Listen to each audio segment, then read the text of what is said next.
Chapter 524. Death was scary to some people, but to do it despite knowing that death was inevitable would only make it even scarier. Idiot charge. On top of the city gate tower, Crown Prince Li Yuanlong watched his soldiers die one by one under the mercenaries' guns. In fact, there were hundreds of people paying the price with their lives every breath. It would be a lie to say that he did not feel heartache. However, since they had already charged, there was no turning back. Since that was the case, they should be thinking about how to achieve victory. Without a doubt, how were they going to charge past the hundreds of enemies? The most important thing was to engage in close combat and reduce the effectiveness of the enemy's firearms. Perhaps to prove the Crown Prince's words, the commanding general below the city wall, Li Xiaozhong, happened to give the order for the entire army to charge. He continued to shout the battle cry, and at the same time he shouted to the people around him in a bewitching manner. They only have 800 people. As long as we can rush to their side, victory will belong to us. Charge. Whoever kills one enemy will be promoted by 3 ranks, and will be rewarded with 100 taels of silver. With such a great reward, brave men were bound to come forward. Especially when Li Xiaozhong killed a few soldiers who wanted to retreat, the other Jiaoji soldiers gritted their teeth and charged forward. That's right, once they charged forward, the firearms in the hands of the mercenaries would not be as effective. That would be the time for them to kill the enemy.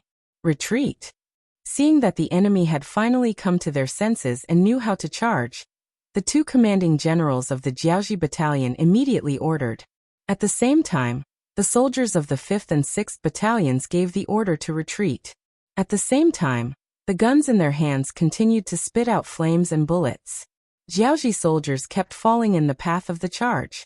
However, because one side was charging with full force while the other side was retreating, the distance between the 2 sides was slowly closing as more and more people died. First platoon, activate continuous fire mode. Fire all your bullets quickly. Second platoon, third platoon, prepare to fire. Seeing that the distance between the 2 sides had been reduced from 400 meters to less than 100 meters, and soon it was only 60 to 70 meters, and the distance was still rapidly shrinking, the 5th and 6th battalion commanders issued a new order.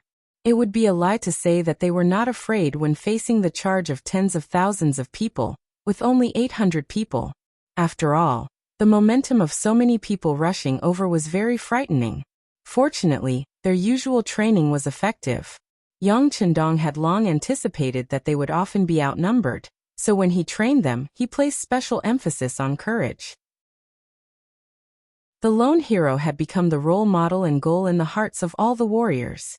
In addition, the 2 battalion commanders had already said that if anyone dropped the ball, they would face the consequences of being expelled from the army. After all, the 6th young master was watching from behind. As a member of the auxiliary troops, it was rare for him to be in the limelight like this. If he retreated out of fear, or even ran away, he would lose all his face. It was under such encouragement that none of the soldiers retreated, even though they were still a little afraid. Instead, they listened to the orders of the 2 battalion commanders. They opened fire and dropped bombs. Everything seemed to be in order. Seeing that the mercenaries were getting closer and closer, the eyes of the Jiaoji soldiers at the front glowed with excitement. In their eyes, victory was right in front of them. As long as they advanced a few dozen meters, as long as they could get close to the mercenaries, the effects of their firearms would be limited. That would be the time for them to show off their might. Dreams were beautiful, but reality was cruel.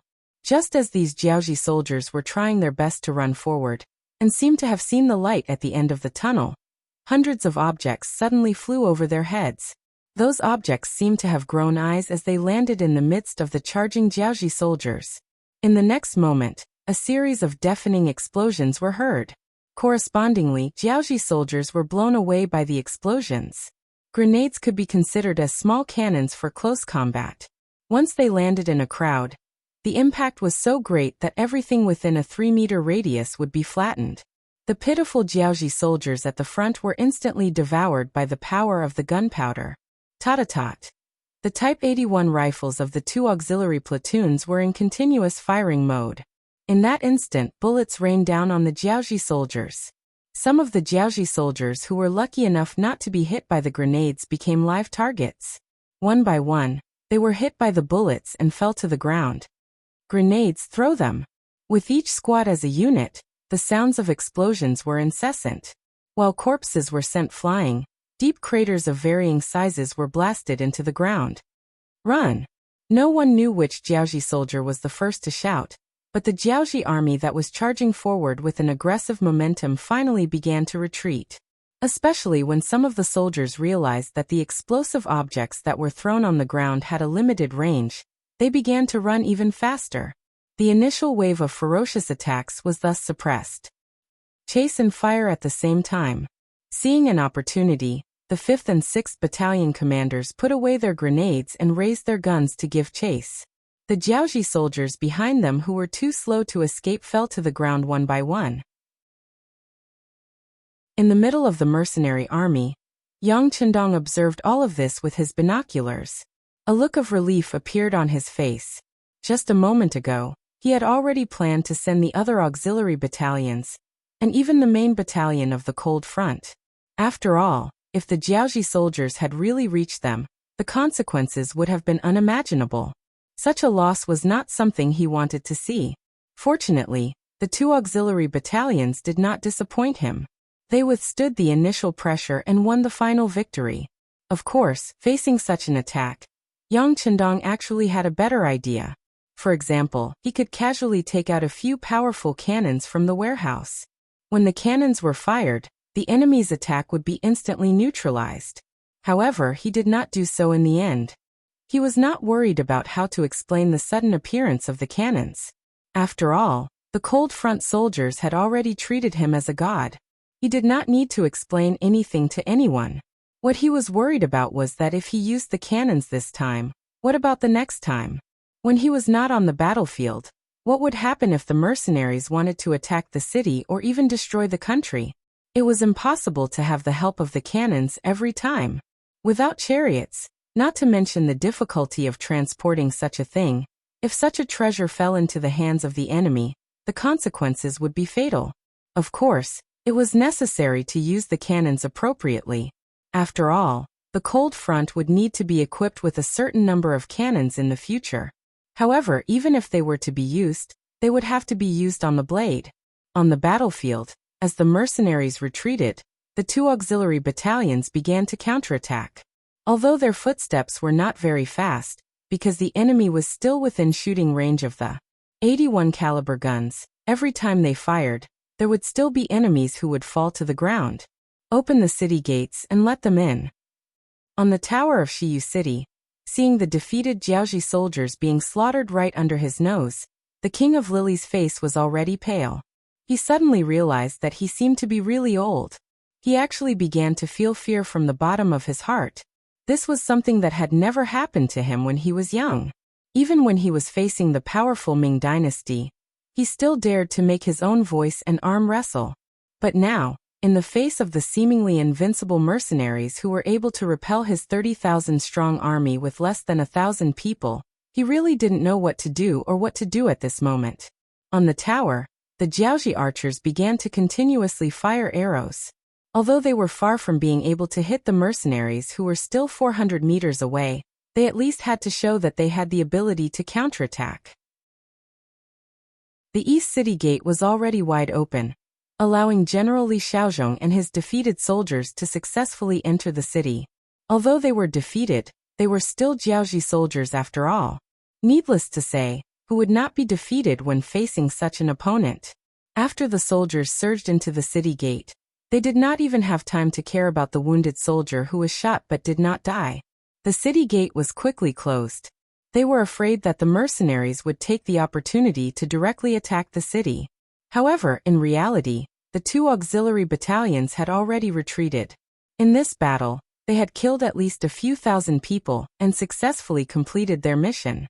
When the 5th and 6th Battalion commanders returned to the barracks, they were naturally praised by Yang Chendong. He also announced that their contributions would be recorded and would be rewarded when the time was right. The 2 battalion commanders immediately received countless envious gazes. Although the other battalion commanders were also jealous, They knew that these two battalion commanders had some ability after witnessing everything. Just the fact that they were able to remain unmoved in the face of 10 times the enemy's pressure was already admirable. As for contributions, with so many enemies, was there a need to be afraid that there would not be any more battles to fight in the future? As long as one was strong enough, gold would always shine. After the battle, it was almost night time. Yang Chendong had no intention of launching a night attack. It was not that he did not have the ability to do so, but the current Jiaoji was not worth it for him to do so. Therefore, other than the soldiers who were left behind to carry out the necessary patrols, the rest of the soldiers went to bed early after dinner. Others could rest, but Yang Chendong could not. He still had too many things to do. For example, the 2nd Battalion commander, Chen Bo, had sent news that they had successfully completed their mission. They had killed General La Ti of the Lansong Kingdom's reinforcements and more than 5,000 soldiers. The remaining 95,000 Lansong soldiers and 1,000 Jiaoji soldiers in Yinglu City had all become captives. After the first step was completed, Chen Bo asked for instructions on what to do next. In response, Yang Chendong gave the orders while Tiger's Mane recorded them down. Inform Hanoi City to send out 20,000 educated youths from Qiqian City. Leave 2,000 of them in Yinglu City to carry out preaching activities. The rest will help Battalion Commander Chen to take the captives back. Inform the Navy to be prepared to send the captives to Qiqian City. Chapter 525. After dealing with the matter of Yinglu City in a decisive manner, he picked up another piece of information to read. When he saw the information, Yang Chendong couldn't help but laugh coldly. The information came from the Southern Ming Empire's imperial palace. The person who sent the information was one of the chief eunuchs, Mao Mu. As the most important spy by Ying Zong's side, unless it was a major event, he wouldn't send out any information. Since the information came from him, it must be very important. Just like what was recorded in the information, Ying Zong actually listened to the opinions of his ministers and wanted to borrow money from Yang Chendong. The emperor of a country actually wanted to borrow money from his ministers. Wasn't this a very comical matter? However, it happened now, and Yang Chendong became the main character of this matter. Obviously, one of the ministers didn't like him and wanted to smear some medicine on him. In addition, the Southern Ming Empire had just separated and their foundation wasn't very solid. Then there was civil strife in the south. When they quelled the rebellion, they spent a lot of money.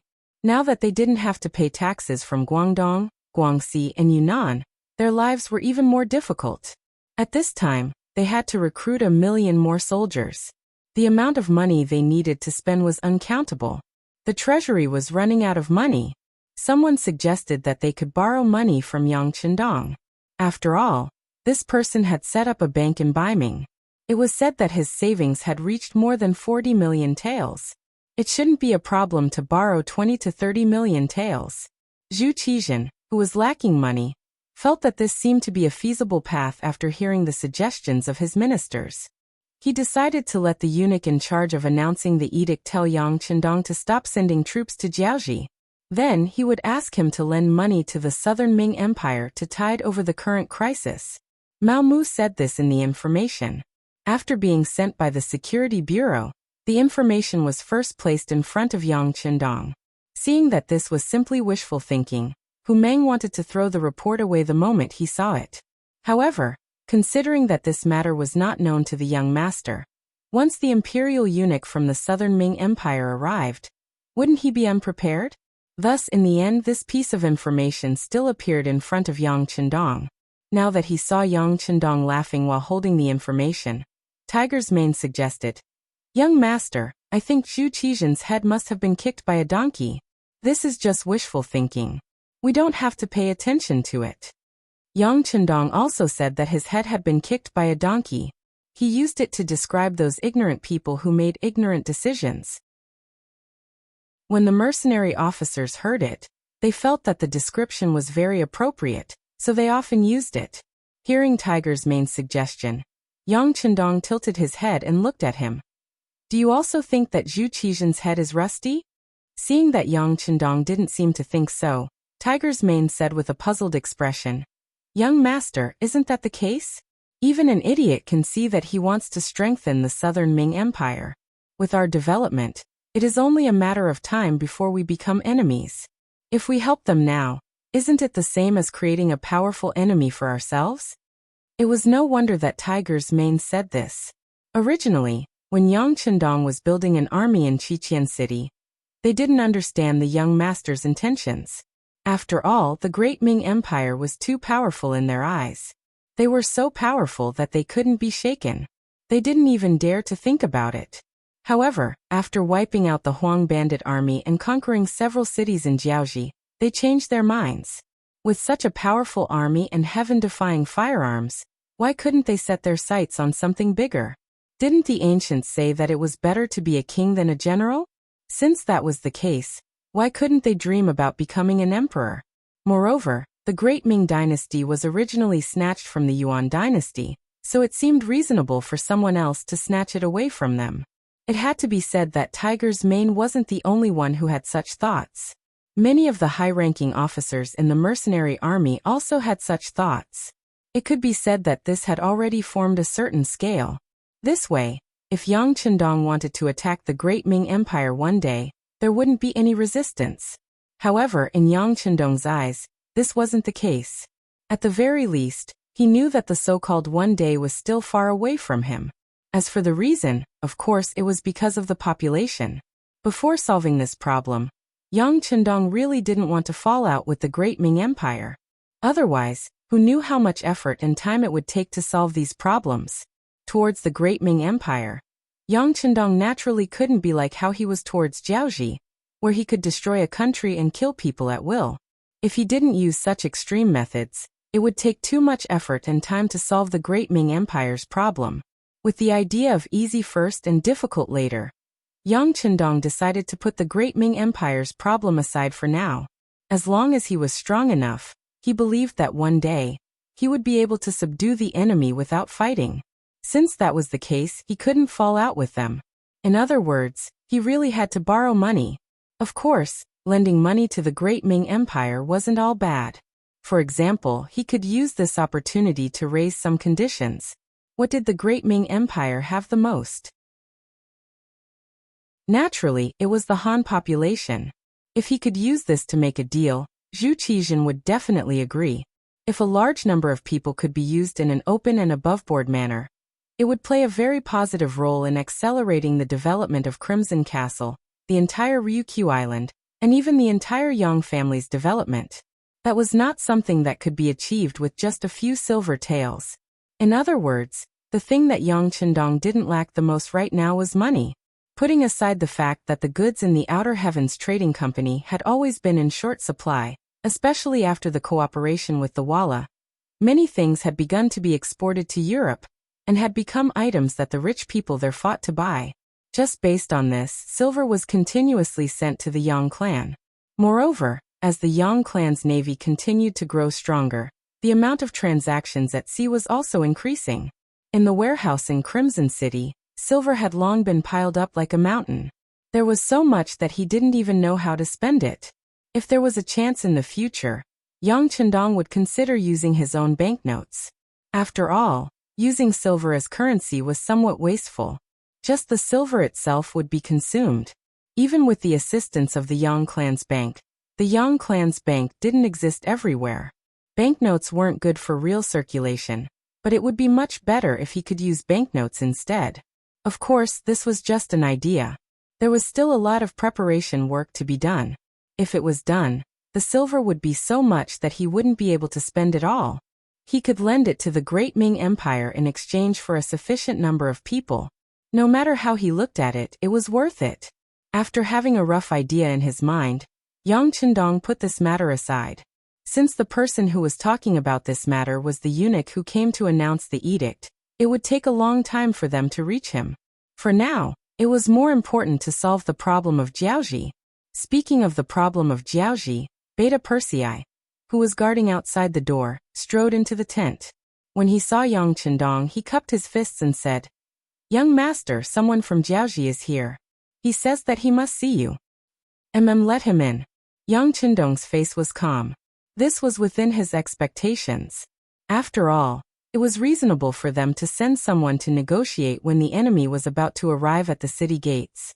However, he didn't know what the other party would say. Beta Persei left and quickly returned to the tent, bringing in a man in his 30s. When the man entered the tent, he first sized up Yang Qindong. A look of surprise flashed across his eyes. Then he imitated the Han people and cupped his fists and said, "The Crown Prince of Jiaoji, Li Yuanlong, greets the great Ming Empire's Duke of Loyalty." You're the Crown Prince of Jiaoji." When Tiger's Mane heard his name, he was shocked. Even Yang Qindong's eyes darkened. However, they quickly returned to normal. He didn't know how many enemies and countries he would have to face in the future. It was just a small Crown Prince of Jiaoji. He was very satisfied with Tiger's Mane's performance. Li Yuanlong nodded and said confidently, "That's right, I'm the Crown Prince of Jiaoji." The battle during the day had already proven the strength of the mercenaries. Everyone knew that if this battle were to continue, it was very likely that the Jiaoji army would be the one to lose. Imagine, how could you hurt your opponent when you couldn't even touch their body? If you lost on the battlefield, you had no choice but to negotiate. Although you might have to pay a high price, it was still better than being defeated or even killed. However, who would be sent to negotiate with Yang Qindong became a headache for King Li. Instead of calling it a negotiation, it would be more accurate to call it a truce.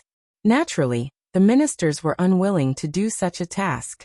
On the other hand, some courageous young ministers wanted to seize the opportunity. However, their status was too low. Not only would they be looked down upon during the negotiation, they wouldn't be able to make the decision on many matters.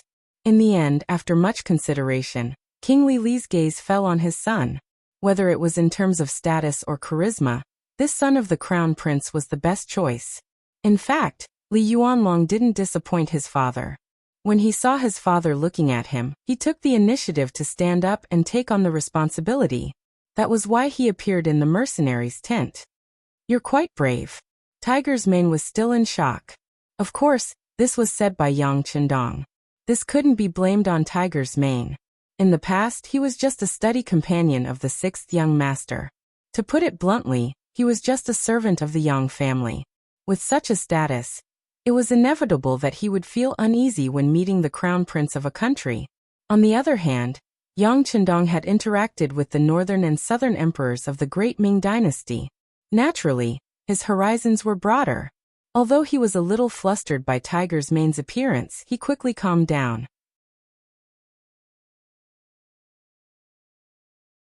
Chapter 526. That was because Yang Qindong knew that with his current status and advantage, the Crown Prince of Jiaoji was nothing to him. When Li Yuanlong saw how quickly Yang Qindong regained his composure, he sighed inwardly. Yang Qindong was both young and extraordinary. He put aside his shock at Yang Qindong's youth and said with a smile, "As the ancients say, when two armies fight, they don't kill the envoys. Besides, I have no grievances with the Duke of Loyalty and Courage. What use is there for you to take this Crown Prince's head? Why bother being an evil person, right?" On the surface, he pretended to be indifferent, but the words that came out of his mouth betrayed him. He was afraid that Yang Qindong would really do something to him. So he first explained some principles, saying that if Yang Qindong targeted him, the consequences would be more harmful than beneficial. Naturally, Yang Qindong understood the meaning behind Li Yuanlong's words and couldn't help but smile. Indeed, he didn't have any thoughts about the Crown Prince's life, so he wouldn't kill him. However, since Li Yuanlong had appeared in front of him so openly, it wouldn't be in line with Yang Qindong's character if he were to let him be too complacent. Therefore, Li Yuanlong smiled and said with a stern expression, "You don't deserve to address yourself as the Crown Prince in front of me. If there is a next time, you will be severely punished."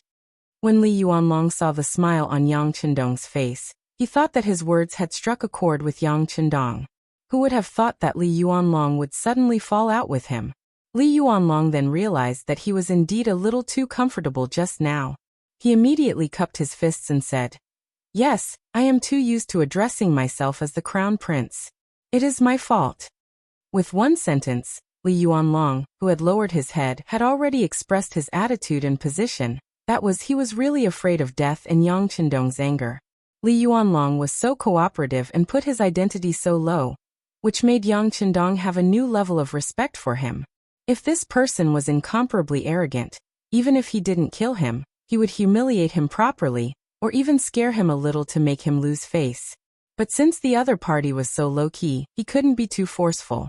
Bullying a person who didn't dare to fight back was really not fun. Alright, since you're here, take a seat. Tiger's Mane, go out and keep an eye on them. No one is to disturb them without orders. Yang Chendong said casually to Tiger's Mane. He wanted to see how sincere the crown prince of Jiaoji was. Tiger's Mane originally wanted to stay and protect the young master. However, when he thought of the young master's true strength, he knew that he was unnecessary. He immediately nodded and left. Perhaps it was because of his rebirth, but Yang Chendong had become familiar with his body. His body's potential began to explode. His strength, speed, spear skills, and perception were stronger than when he was at his peak in his previous life. Just a few days ago, when he was bored in Hanoi City, he called the 20 people from the second guard team and asked them to attack him together. To everyone's surprise, the final winner turned out to be Yang Chendong himself. Although he had taken a lot of punches and kicks because of this, he was the one standing in the end. Even the punches and kicks that he took quickly returned to normal as he continued to breathe in and out. This was all because of the qi that suddenly appeared in his body. Yang Chendong didn't have any impression of how this qi was formed and when it appeared. Anyway, he knew that with this qi in his body, his strength had more than doubled. And this strength was still increasing. This time he challenged the second guard team. Next time he would challenge the first guard team. He wanted to see where his limit was. Tiger's Mane, who had been by Yang Chendong's side for a long time, was very clear about these things. The young master was so strong that he was even a little abnormal. What was so scary about leaving him and the crown prince of Jiaoji alone in the tent? It would be best if this person didn't have any bad intentions. Otherwise he would really be in trouble. Tiger's Mane left without any hesitation. When only the two of them were left in the tent, Li Yuanlong stood up and bowed to Yang Chendong. He said, Yuanlong thanks the Duke of Loyalty. This gratitude was naturally to thank Yang Chendong for saving his face. Otherwise, if there were outsiders present, it would be hard for him, the crown prince, to lower his head. That's enough. There are no outsiders here. Why don't you tell me what you want? Yang Chendong had no intention of building a relationship with Li Yuanlong. Although he was the crown prince of a country, in Yang Chendong's eyes, he was just a defeated general. Since he was a defeated general, his status naturally didn't matter. Phew. Li Yuanlong heaved a sigh of relief and sat back down on his chair. His mind quickly went through the main points of the negotiation. When he raised his head again, he opened his mouth and said, Duke of Loyalty and Courage, the strength of the mercenary army is something that my father and I, as well as all of the Jiaoji officials, have witnessed clearly. We admit that if we were to fight, we would be no match for you. That's why I only have one goal in mind, and that is to ask the Duke of Loyalty to withdraw your troops. As for the price, please state it clearly. As long as it is within our means, we will do our best to satisfy you. How about it? It's not that you would be no match for us in a fight, it's that you wouldn't even be a match for us. Yang Chendong corrected Li Yuanlong's words. Then he ignored Li Yuanlong's ugly expression and continued, It's impossible for me to withdraw my troops. Either we fight until Jiaoji is destroyed, or you surrender voluntarily and admit that Jiaoji is a province of the mercenary army. This way, you and your father will not have to worry about food and clothing for the rest of your lives. As for the consequences of not surrendering voluntarily, Yang Chendong didn't state it clearly. However, he believed that Li Yuanlong should be able to imagine it. As expected, after hearing Yang Chendong's words, Li Yuanlong was stunned. Then, as if he heard wrongly, he said, Duke of Loyalty? What did you say? I didn't hear wrongly, did I? You want Jiaoji to become a province of the mercenary army and not a province of the great Ming dynasty? Indeed, this was what shocked Li Yuanlong. If it was the former, he would be shocked as well, but it wouldn't be as intense as it was now. What is this Duke of Loyalty trying to do? Does he want to betray the great Ming dynasty? As soon as this thought appeared in his mind, It was immediately confirmed. Yes, this Duke of Loyalty must be thinking this way. He has already proven his strength with his actions. It seems that even my father has underestimated this person. Li Yuanlong's expression kept changing. Yang Chendong didn't say anything. He had already made his intentions clear. Even though it wasn't appropriate for him to reveal his thoughts so early, especially in front of the enemy, if he didn't even have this much courage, how could he conquer the world? As for whether Li Yuanlong would inform the great Ming dynasty of his thoughts if he didn't agree, he didn't care. At most he would just deny it.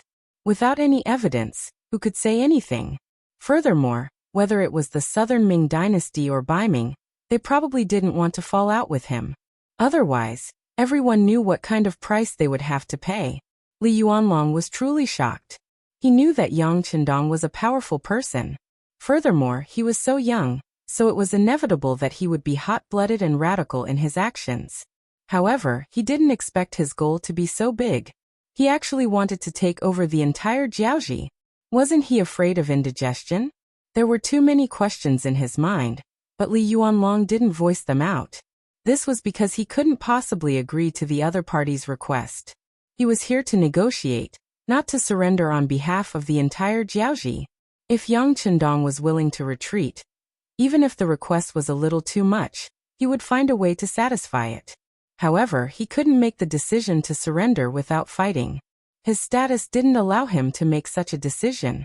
Li Yuanlong was silent for a long time. When the shock in his heart subsided, he looked at Yang Chendong with a hint of expectation in his eyes and asked, "Duke of Loyalty, was there really no other way? As long as you retreat, no matter what request you have, we will do our best to satisfy it. What do you think? You can either surrender, and you and your father can still live a good life. Of course, you won't have any power. Or you can choose another path. Tomorrow morning, my mercenary army will attack the city. When that time comes, all of you will die without a burial place." Yang Chendong stared into Li Yuanlong's eyes and said seriously. At this moment, he definitely wouldn't give Li Yuanlong any hope or expectation. This was something that couldn't be changed from the first sentence he said. Seeing Yang Chendong's seriousness, Li Yuanlong knew that there was no way out. However, he could never agree to such a condition. He even wanted to stand up and yell at Yang Chendong at the moment. It was simply impossible. However, such a thought only flashed through his mind for a moment. He couldn't take his life as a joke. Although he was indeed happy to roar like that, once he angered Yang Chendong, he was afraid that his little life would be left here. This was not what he wanted to see at all. "Alright, this is a serious matter. I want to go back and discuss it with my father." Li Yuanlong took a step back and said. He didn't want to negotiate anymore. He just wanted to return to Shiyu City first. "Sure." Yang Chendong nodded. This answer surprised Li Yuanlong. "I can even give you a warning. If you don't give me an accurate answer by noon tomorrow, I will attack the city. When that time comes, you won't have a choice."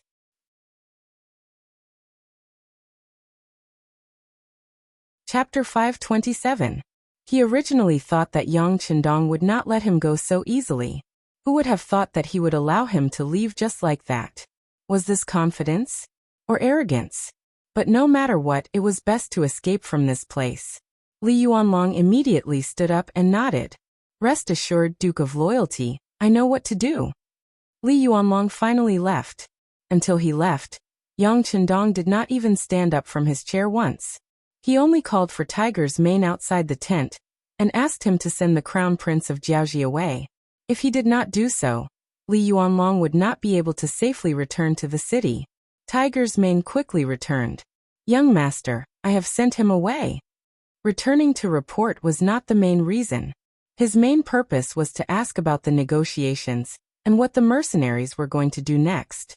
Yang Chendong, who was very clear about Tiger's Mane's thoughts, nodded lightly and then ordered, "Inform all the officers to attack the city at noon tomorrow." Yang Chendong was very clear that Li Yuanlong and his father, Li, would definitely not agree to his conditions. Surrendering without even putting up a fight. Even an incapable ruler would find it difficult to make such a decision, let alone the Li father and son who boasted of their abilities. But he still let Li Yuanlong leave. Perhaps only he himself knew the reason behind this. Yang Chendong did this intentionally. He wanted to set an example for others. He could give anyone a chance, but there was only one chance. If you did not grasp it, the consequences would be unimaginable. In this way, when other small countries used the same method on them, they would seriously consider it. As long as one small country surrendered without a fight, tonight's matter would not have been in vain. This was Yang Chendong's intention. He cared about the future and the situation in the future. However, Li Yuanlong, who couldn't see this, arrived at the foot of the city wall in a panic. He sat on the hanging basket and returned to the city tower. Soon he appeared in front of his father, Li. The crown prince returned. In the temporary palace, Lily wasn't the only one who didn't rest. None of the civil and military officials were resting. They were waiting for the crown prince to return. They wanted to see what kind of demands he had made, how they would respond, and what concessions they would make. As soon as he entered the temporary hall, Li Yuanlong could feel hundreds of eyes looking at him. If it was in the past, he would be secretly happy to be the center of attention, but at this moment, he was a little annoyed by the way people were staring at him. "Dragoni, how is it?" This time, before anyone else could ask, King Lily spoke first. Just from this point alone, it was clear that he had lost his usual composure. This was not Lily's fault, and it had nothing to do with his age. All of this was because after Crown Prince Li Yuanlong had left the city and discussed with the generals, he had been shocked to discover that they had no way to deal with the mercenaries, nor did they see any hope of victory. This was what caused Lily to be shocked. Could it be that other than negotiation and compromise, there was no other way? It was because of this that he placed all his hopes on his son, hoping that Li Yuanlong could bring him a good result. Even though he knew that the mercenaries would definitely demand an exorbitant price, he still hoped that they would be more polite. After all, weren't the Han people used to learning from Confucianism, talking about moderation, talking about the demeanor of a great country, and forgiving people when possible? As long as you expressed your acceptance, you would usually receive their forgiveness. Perhaps it was because of this that when the Han people were weak, so many people would stand up to bully them. Repaying evil with good. This was what the Han people were most willing to do. Often, doing this would bring them a good reputation. But did they not think about how to repay kindness? Of course, this was a bit off topic. When Li Yuanlong heard his father personally ask, he didn't know how to answer. He stood there for a long time without making a sound. Li Yuanlong's silence made King Lily very anxious. "Dragoni, what is the situation? Did you not see the Ming dynasty's Duke of Loyalty and Courage?" Shaking his head, Li Yuanlong said, "I saw him." "You saw him? Then what did he say?" Lily let out a sigh of relief, but seeing that Li Yuanlong didn't say anything for a long time, he couldn't help but say anxiously, "Did he put forward some harsh conditions? What is going on? Say something." Not only was the king anxious, but the other officials were also anxious, waiting for Li Yuanlong's answer. First, he took a deep breath. Perhaps he also knew that some things were unavoidable. Rather than not saying anything and letting everyone guess, he might as well say it openly. Perhaps before there was no way out, everyone could still unleash their potential and defeat the mercenaries. This prince saw him, and he only made one request. In the following time, Li Yuanlong described the process of his meeting with Yang Chendong in detail. His memory was quite good, and he didn't miss anything. But because of this, these words had a great impact on everyone. Perhaps no one would have thought that the other party's appetite was so big. At some point, King Lily had returned to his large chair, and his expression was terrifyingly ugly. The other officials weren't any better. Apart from a few low-ranking officials who were still whispering and expressing their opinions, some of the more shrewd and capable officials were silent, standing there with gloomy expressions. To them, negotiation was their only hope. As long as the other party could retreat, Jiaoji would have a chance to start over. As for what they would have to pay for this, there was nothing they could do about it. Who asked their enemies to be mercenaries? Who asked them to send troops to Nanming first? And who asked the assassin called Mo Tua to be a Jiaoji citizen? Based on this, it was only right for them to pay a price, or rather, there was nothing they could do. But now, Yang Chendong wanted the entire Jiaoji, and this was something they didn't want to see. Killing people was nothing more than a nod of the head, not to mention the fact that they were the ones being killed. Now they didn't even have a way out for themselves. How could they, who already felt wronged, accept such conditions? No, we can't admit defeat like this. Our military strength is more than 10 times that of theirs, and we can still fight. Chen Heijin, the famous general of the Jiaoji army, was the first to voice his opinion. Yes, we can't admit defeat. Even if we die in battle, we can't be scared to death. Another famous general of Jiaoji, Fan Yuhai, also expressed his opinion, and his opinion was the same as Chen Heijin's. With these two taking the lead, the military's opinion was very clear, and this brought hope to King Lily. How confident are you that you can defeat the mercenaries? Facing the king's question, the two generals looked at each other, then shook their heads in unison. After witnessing the might of the mercenaries' firearms, how could they still have the confidence to defeat their opponents? Then, how confident are you that you can defend the city? Although Lily was a little disappointed, he knew that this wasn't the fault of the two generals. The mercenaries were just too strong, completely beyond the strength of this era.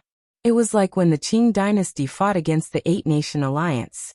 No matter how many soldiers you had, when cold weapons faced hot weapons, you had no chance of winning. I don't know, but we have to defend it. If we really can't, we can use people to fill in the gaps. If the Southern Ming Emperor's decree arrives earlier, perhaps things will turn for the better. Fan Yuhai shook his head. Then he gave everyone hope. That was, they still had outside help. Speaking of which, it was a little funny. This outside help was actually the Southern Ming regime that they had always regarded as their enemy, and they had taken advantage of them. This was something that couldn't be helped. If they didn't rely on the Southern Ming, Jiaoji wouldn't exist anymore. One had to know that this was different from when they submitted to the Great Ming. At that time, they only submitted on the surface, and at most, the Great Ming would send a few officials to hold down the fort. They still had full autonomy.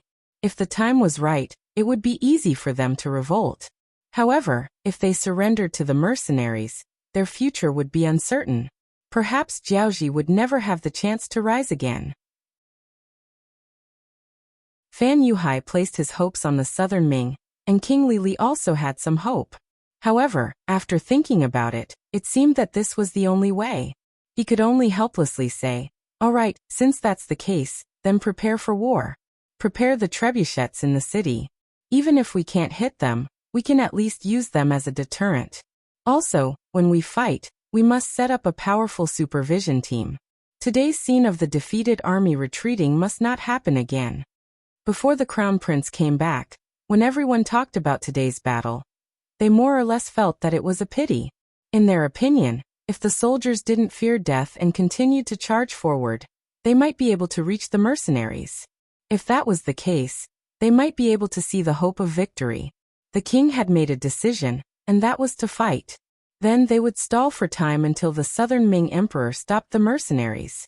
In order to achieve this goal, Lili first took out his own 30,000 King's Guards. Then, the Crown Prince also took out his 20,000 elite crown soldiers. Then, there were Chen Heijin's 25,000 black soldiers and Fan Yuhai's 20,000 elephant soldiers.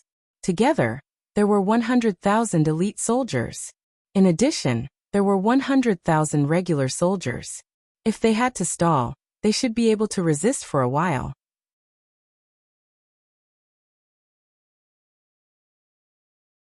Chapter 528. The meeting lasted until late at night. Only then did the officials leave the temporary palace and head back to their temporary residences. It could be seen that every official who walked out of the palace had a dignified expression, but at the same time, there were some whose eyes flickered as if they were thinking about something. Among them, there was one whose face was gloomy all the way home. It wasn't until the door of the residence closed from the inside that he relaxed and sat down on the wooden chair in the study room with a plop. Then he slowly exhaled a long breath of air. He sat on the chair as if his body had fallen apart. Even the kerosene lamp in the study was slightly lit. This was a habit of his. He liked to think in the dark. But this time, a ghost-like voice appeared beside his ear. "Lord Chen, are you feeling very vexed?" Who is it? Lord Chun stood up as if there was a spring installed under his butt. His face was filled with panic. Then cold sweat dripped down his cheeks. It was no wonder he was so frightened. This was his residence, his study. It was the safest and most hidden place in his life. He was different from the other officials of Jiaoji. Most of them were outsiders. However, he was not. Chun Di was the imperial advisor of Jiaoji, and also the magistrate of Shiyu City. After all, Shiyu City was his home ground. However, a stranger actually came in and out of this place that he thought was safe.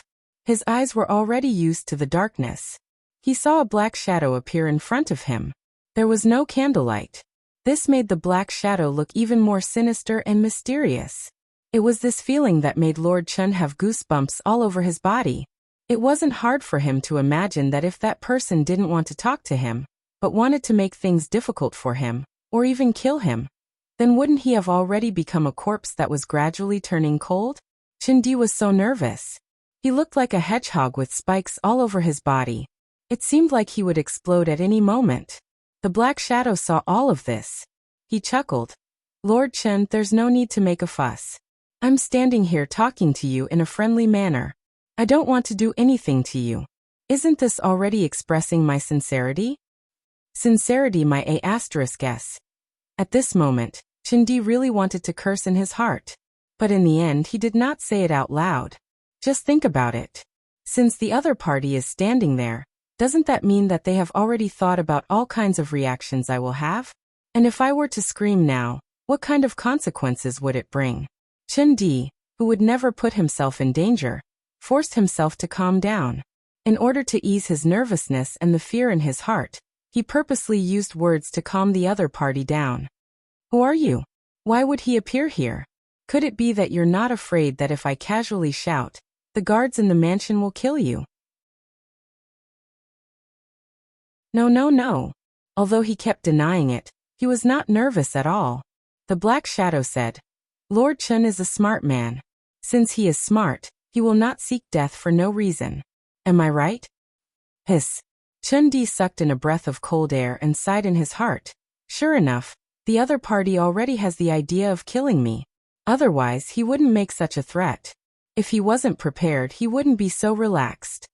He lamented in his heart that he was still smart enough not to scream out loud. But at the same time, he had some guesses about the identity of the person who came. Someone would suddenly appear in front of him when the mansion was under siege. It seemed that he could guess who sent this person even if he used his toes to think. You're a loyal man? Impressive. Lord Chun is indeed Lord Chun. You're also the smartest person in the Chun family. You guessed my identity so quickly. I wonder if you're interested in my arrival? The black shadow chuckled. His tone was full of admiration. That shouldn't be a problem, right? Who else could appear here at this moment other than you all? I'm just curious. This is my mansion. I've been running this place for many years. Those who can get close to this study are all people I trust. So why are you here? Do you mind telling me who's secretly helping you? Chun Di seemed to be curious, but in fact he was testing the black shadow. It seemed that he wanted to get the answer he wanted from the black shadow. Ha! Another chuckle was heard. The black shadow continued. All right, Lord Chun. You're a smart person, but don't think that others are fools. Do you think that I would casually reveal such a secret? Of course you can understand it as money makes the world go round. Some people seem sincere, but it's only because they don't have enough bargaining chips to betray you. After all, as long as you have money, there are very few people and things in this world that can be rejected. Don't you agree? Chun Di was speechless. Indeed, in this world, although money wasn't everything, it was still very useful in some things. For example, if you bribed your subordinates, some people would still betray you even if you used money. After all, Jiaoji was considered a feudal dynasty. In such a dynasty, people were divided into classes. Since there were classes, there would be unfairness. Some people had more money and power, while others had less. For those who had very little, when a large sum of money appeared, how many people would be able to refuse it? Knowing that there was no point in dwelling on this matter, Chun Di adjusted his mood and said, All right, I won't ask this question. But since you suddenly appeared here, and in such a manner, I'm sure you have something that you need my help with. If that's the case, you may speak. Of course, I still want to remind you that before you speak, it's best to assess the situation in front of you. If your request is too excessive, I only need to shout outside and countless people will immediately rush in to take your life. Even at this time, Chun-Di still didn't forget to threaten the other party. Or rather, he wanted to take the initiative in this matter. It had to be said that he was indeed a smart person. At least he knew how to use his advantage to do things. Unfortunately, this time, Chun-Di was facing the Security Bureau's External Affairs team leader, Yang. This person was highly valued by Deputy Director Yang Chendong. At the same time, Yang Chendong had met him many times in private, and even instructed him to teach many things. He wouldn't take such a threat seriously at all. As a member of the Security Bureau, they had always believed in a maxim, that is, wealth comes from danger. Many times, in order to complete a task, not only did they need to do a lot of foreshadowing before doing it, but they also needed to risk their lives at the last moment. Putting themselves in danger, going into the tiger's den, and so on. These were all necessary experiences. For these senior agents of the Security Bureau who had long disregarded life and death, and only had tasks and missions in their eyes, they weren't even afraid of death, so why would they be afraid of Chun-Di's verbal threats? What's more, if Chun-Di really shouted here, the first one to die would be the one who shouted. Therefore, in the face of Chun-Di's obviously weak voice, Yang continued to laugh and said, "No. I said before that Master Chun is a smart person. You won't do such meaningless things. The most important thing is that if you shout, you will lose your life first, right? And there's no point in doing so. If you die, perhaps many people will be secretly happy. It will even be a shame for the entire Chun family. After all, who knows if we're fighting among ourselves because of the unequal sharing?" After Yang completely pointed out the matter, Chun-Di's face became very ugly. He suddenly realized that the other party was a devil. The other party had already thought of everything. Compared to him, who was suddenly faced with such a predicament, there were too many factors that he didn't consider. Just as Yang said, Chun-Di might not be afraid of death and could even shout loudly to attract the servants in the mansion.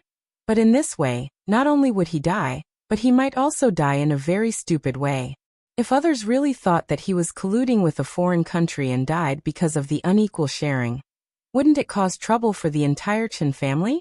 Chun family was the second largest surname in Jiaoji, second only to Ruan family. They were even stronger than the current Li family of the king. But unfortunately, 10 years ago, Chun Heijin had a disagreement with the family and announced his departure from the Chun family, and had begun to decline. Although he still had some influence among the civil officials, and it couldn't even be considered small, but there wasn't a single person in the military who could make a move. If a family could only control some public opinion, and didn't have an effective military to support them, one could imagine how many restrictions they would face when doing things. Take Chun-Di for example. Although he had some ability, was quite smart, and had the position of a court official, he could only be confined to this small piece of land in Shiyu City. This was the disadvantage of not having military power.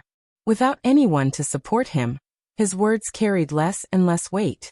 The entire Chun family's status in society became lower and lower, to the point that they were about to fall from being the second largest family.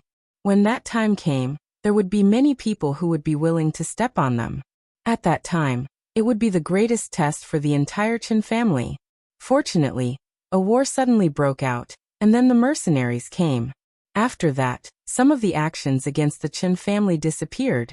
Of course, this didn't mean that those people had given up on the idea of sharing the benefits of the Chun family. Instead, when an even greater enemy appeared, everyone automatically ignored their threat and existence.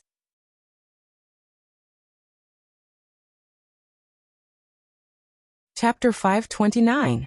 From a certain point of view, the appearance of the mercenaries had temporarily saved the Chun clan. At the very least, it gave them a chance to deal with the situation. Of course, if the mercenaries retreated, then it wouldn't be long before the Chun clan would still face heavy pressure and danger. It was precisely because she had understood all of this that Yang had sought out Chindi instead of the other important ministers of Jiaoji. From their analysis, the Chen clan was the most likely to bow to the mercenaries. From a certain point of view, they had a common enemy, didn't they? Seeing that Chindi was speechless, Skylark smiled like a winner and said, "Well, Lord Chen, you don't have to think too much. To be honest, I'm here to save you, don't you think so?" As soon as he said this, Chindi knew that the other party had investigated him thoroughly. Under such circumstances, there was no point in saying anything else. He sighed and said, "All right, then say what you want to say. Let's see if I can do it." Yang knew that Chindi had come to the main topic. "It's very simple. When we attack the city tomorrow, we need your help. Our Duke of Loyalty said that no matter how strong a castle is, it's still afraid of being breached from the inside. You should understand what I mean. Of course, if you do this, when the city is breached, the Chen clan's bloodline will be preserved. What do you think? Isn't this a fair deal?" Yang directly said that he needed him to cause trouble in the city. Chindi was already prepared for this. After all, if it wasn't for this point, Yang wouldn't have taken the risk to appear in front of him at this time. However, he was dissatisfied that Yang only said that the Chen clan's bloodline could be preserved and didn't say anything about settling them down. This was different from what he had expected. When one needed help, shouldn't one have to pay a great price? A simple sentence like this, asking him to betray Jiaoji for the Chen clan's survival, was clearly a little too low of a bargaining chip. Therefore, he continued to argue. "Isn't this a little unfair? I have to take such a huge risk, and even be cursed by the people of the world, and all I get in return is to stay alive. This? Of course, you won't just be alive. You can also form an army of 10,000. Of course, this army can be led by your Chen family, but when something happens, you still have to listen to the mercenaries. Yes, this is already the greatest concession we can make. You should know that with the powerful firepower of the mercenaries, even if you don't do this, Shiyu City will still be destroyed. At that time, the Chen clan won't even be able to survive. This isn't something Lord Chen wants to see, right?" Chindi originally wanted to have a good talk, but when he heard about the powerful firepower of the mercenaries, his whole face turned ugly. Then he thought about how powerful the enemy they were facing this time was. Even if I don't contribute, it's only a matter of time before Shiyu City falls. When that time comes, will he blame himself for giving up the opportunity in front of him? Once his clansmen knew that there was a chance of survival in front of them, but he didn't fight for it, those people would definitely tear him apart. This was not a fair negotiation to begin with. Chindi had too few chips in his hands. In the face of Yin Kei's threats and temptations, he quickly surrendered and had no choice but to agree to the other party's request. As for whether this would be dangerous or not, haha. What kind of joke was this? If the city fell, would he not be in danger? Not to mention, if Chindi didn't agree, he would probably die tonight. The night continued, but some people's mentality had already changed. After agreeing to Yin Kei's request, the two of them began to discuss the next day's battle. It was easy to imagine that with such a malignant tumor in the Jiaoji kingdom, which was already riddled with holes, the speed at which it fell apart would only become faster. The sky would eventually brighten. When time slowly passed and the Grand Supreme also hung up in the sky, a war that would destroy the kingdom was slowly unfolding. The weather today was good. The drizzle from before had long disappeared. The sun hung high in the sky, giving people a feeling of being roasted. It was as if it would make people sweat unknowingly.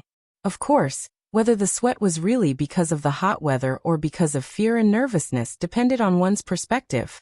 It was almost noon, but there was still no movement from the Jiaoji army in Shiyu City.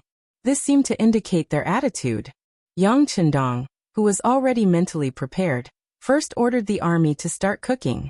After lunch, when there was still 15 minutes to noon, the mercenaries started to move. They slowly approached the east gate tower of Shiyu City.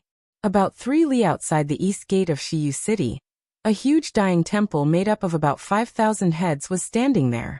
This was left behind by the Jiaoji soldiers in yesterday's battle. They left behind 6,000 to 7,000 corpses. Among them, other than a few who were shot in the vitals and had their heads smashed, The rest of the dead soldiers' heads were collected and piled up into this capital. 5,000 heads piled up was already a very majestic sight. In addition, the materials were still very fresh. From time to time, fresh blood would flow out from the heads. From afar, it gave people a very terrifying feeling. This was Yang Chendong's psychological tactic. Furthermore, it was the Jiaoji man named Mo Tua who tried to assassinate him. No matter what he did now, no one would be able to say anything about it. There was a saying, the greater good is on his side. Although the capital was terrifying, it was only a method to affect the morale of the enemy. In order to win on the battlefield, one had to rely on strong military strength.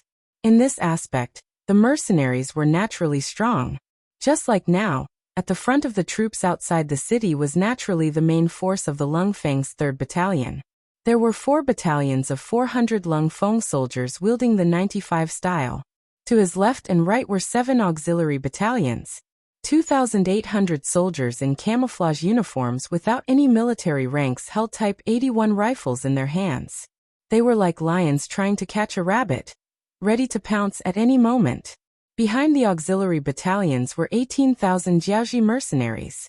They were all wearing the Jiaoji army uniform. The only difference was that each of them had a white towel of the same color on their right arm. This was used to differentiate them from the Jiaoji soldiers in the city. Behind the Jiaoji mercenaries were the 7 auxiliary battalions. Each of them held a steel blade or a spear in their hands. Their movements were uniform. Their existence was to tie up the loose ends and prevent the Jiaoji mercenaries from betraying them.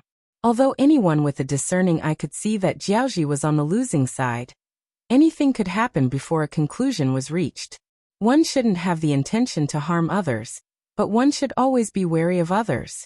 Behind the 3,000 temporary auxiliary soldiers, there were many figures in military green camouflage uniforms.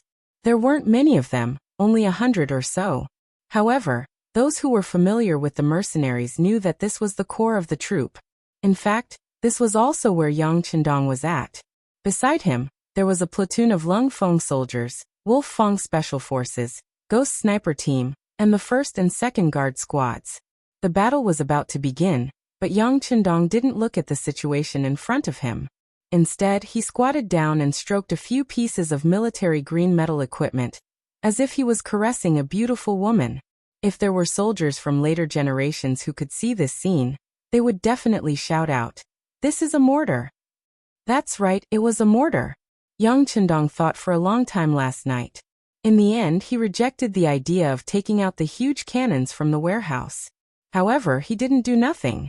He still took out a new weapon like the mortar for today's battle. Since he had the warehouse in his hands, wouldn't it be a waste if he didn't make good use of the things inside? Whether it was the Lung Feng soldiers, auxiliary soldiers, or even temporary auxiliary soldiers, it wasn't easy to nurture these future Lung Feng soldiers. If he had the ability to make them sacrifice less, he wouldn't be stingy with taking out more things. The mortar was what he prepared. The mortar was a type of curved smoothbore cannon with a short body, a large angle of fire, and a high trajectory arc. It was loaded from the muzzle and fired a projectile with a tail fin. It was loaded from the muzzle and fired in a curved manner. The cannon was short, had a short range, and was light and flexible. It could shoot targets behind cover. Since the invention of the mortar, it had always been an effective suppressive weapon to support and accompany infantry in combat. It was an extremely important conventional weapon for infantry. And Yang Chendong took out the 100 mm mortar used by the active Chinese regiments. The 100 mm mortar used by the active Chinese regiments was the caliber of the mortar. The total weight was about 100 kilograms, the maximum range was 8,000 meters, and the effective killing radius was about 20 meters. This type of mortar wasn't the largest caliber, nor was it the smallest. The weight of 200 kilograms wasn't too heavy. At least a few people could easily lift it up. Early in the morning, when the 5 mortars appeared in Yang Chendong's tent, only Tiger's Mane and Beta Persei were surprised. Fortunately, they had seen this kind of thing many times before. Since the young master didn't explain it to them, they naturally didn't ask anything. As for the others, when they saw that Tiger's Mane and Beta Persei didn't show the slightest surprise, they didn't ask. They all thought that this was originally arranged by the sixth young master. Yang Chendong could feel a trace of confusion in Tiger's Mane and Beta Persei's eyes, but he didn't explain. Didn't they all think of him as a god? Then he would continue to be one. In fact, he really didn't know how to explain anything.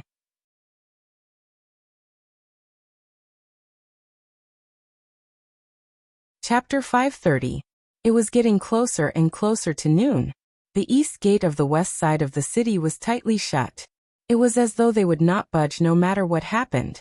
However, if one were to walk behind the east gate, one would see that there were many Jiaoji soldiers gathered there. Among them, there were elephant soldiers riding on elephants, black soldiers with darker skin than normal people, and the crown prince's soldiers and the king's guards.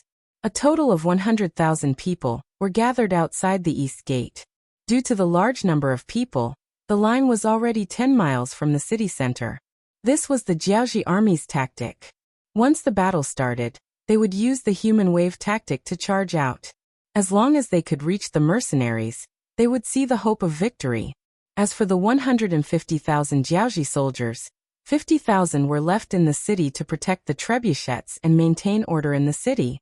The other 100,000 were at the north and south gates, waiting for the elite Jiaoji soldiers to charge out so that they could surround them from the sides. In short, they wanted to use their advantage in numbers to fight to the death with the mercenaries. Inside the east gate, 10,000 Crown Prince's soldiers were ready to charge at the front lines. Behind them were 10 moving metal chariots. Inside the chariots were some strong men who used their legs to help them move. In the eye sockets of the chariots, there were 20 crossbowmen who were ready to fire at any time. These were the defensive measures that the Jiaoji army had come up with in a short period of time to counter the fire of firearms. Whether it was the metal chariots or the metal shields, once they could block the bullets, the soldiers behind would have more chances to charge forward and engage in close combat. With this, the Jiaoji army had a chance of victory. The Jiaoji army had made their final preparations. The mercenaries outside the city were also checking their guns and ammunition for the last time. Compared to the nervous Jiaoji soldiers in the city, they were more excited. This was a battle that could wipe out a nation. The sixth young master was watching them from behind. Every soldier had a chance to perform. Everyone wanted to achieve merit in this battle and return to Qiqian City with their medals to receive the congratulations of their family and friends. However, there was one thing that puzzled Luo Pu, the commander of the 2nd Cold Front Regiment. That was why the 6th young master didn't order them to attack the city. He only ordered them to guard the area 2 li in front of the city gates and surround the area in a fan shape. Commander, what is the 6th young master's intention? Will they be able to charge out if we guard like this? 3rd Battalion Commander Kong Chuanxin came to Luo Pu's side and asked in confusion. Clearly, he was also confused about the formation. Of course, Luo Pu would not say that he did not know how the 6th young master arranged it. As a superior, he glared at Kong Chuanxin and said, "Return to your commanding position. Do you need me to say more about obeying orders?" Kong Chuanxin reluctantly returned to his position after being given the cold shoulder. He raised his head and looked at the sky. He seemed to be looking at the sun to see if it was noon. Just as he was about to do that, a few huge flames streaked across his pupils. He swore that the flames instantly attracted all his attention. His gaze moved instinctively, and he saw the flames falling in an arc into Shiyu City. Then a series of loud noises that made him feel stupefied and the entire earth trembled. Boom boom boom boom boom. The power of the mortars was on full display at this moment. Especially when those cannonballs fell into the predetermined coordinates, which was the east side of the city, the lethality and destructive power it brought was very shocking. The streets and alleys were filled with elite Jiaoji soldiers. They were waiting for the mercenaries to get close enough to open the city gates and charge out like a gust of wind. Although such an attack would inevitably result in some casualties, who wouldn't die in a war? Moreover, the general had said that once they reached the side of the mercenaries, the scales of victory would tip in their favor. The general also said that no matter who it was, as long as they managed to snatch an advanced firearm from the mercenaries, they would be able to exchange it for 200 taels of silver. 200 taels of silver. Compared to the Jiaoji soldiers who only received 2 taels of silver a month, that was equivalent to 10 years of their income. How could such a reward not excite them? Some of the more impatient ones couldn't resist the urge to open the city gates and charge out. The saying, "A man will die for wealth," was vividly displayed at this moment. This was also the reason why there were so many Jiaoji soldiers at the east gate, yet there wasn't any chaos. There weren't any fights between soldiers either. Perhaps everyone's attention was focused outside the city, on the battlefield, thinking of ways to earn more money. Who would be willing to cause more trouble? It was precisely because these people were gathered together that when the mortar shells landed in the eastern part of the city, the destructive power and lethality caused by them was extremely shocking. Many of the soldiers didn't raise their heads to look, so they naturally didn't know where the cannonballs would land. Of course, even if they looked, they wouldn't know where the safest place was either. Based on the speed of sound, the whistling sound was heard first. Then, in less than a second, the cannonballs that were powerful enough to deafen and incinerate people landed on the ground, displaying their formidable might. Every time the cannonballs landed, the area within 30 meters around them would become the most dangerous zone. This was especially so when the cannonballs landed within a radius of 3 meters around them. A huge crater was formed. Regardless of who it was or what it was, they would instantly be reduced to charcoal. Then there was the area of 10 meters around them. Anyone who stood in this area would be instantly dismembered. Even their parents wouldn't be able to recognize them. Even at the outer perimeter, there were still many cannonball fragments flying about. Even if it was just one fragment, it would be enough to cause them to fall to the ground and cry out in pain. At the same time, they would completely lose their ability to fight. Their miserable cries would also greatly affect the morale of the surrounding soldiers. 5 mortar shells were fired from 5 different positions in a very short period of time. The lethality and destruction caused by the shells could no longer be described with words. For some of the Jiaoji soldiers, there was nothing to be afraid of. Or rather, they didn't know what fear was. However, for those who were still alive, it was indeed a great shock. That kind of feeling could really be described as a living hell, because they didn't know where that godlike thing would land next. Would it just happen to land on their heads? One had to know that this was a mortar taken out from Dachang. Even the shells were produced by Dachang. This made their accuracy and explosive power extremely high. These cannonballs were also developed by the modern army after countless efforts and experiments. They were meant to be used by the grassroots army and were extremely useful. The 25 cannonballs were equivalent to 25 godlike things. This had already scared the higher-ups of Jiaoji silly. King Li of Jiaoji was already dumbfounded. He didn't know what to say, nor did he know how to describe his current feelings. Perhaps if he had to say it, King Li would definitely curse him for not saying anything when he had such a powerful weapon, and only using it now. What was the point of fighting this war then? If the godlike thing was even more furious, perhaps there wouldn't even be a need to fight this war.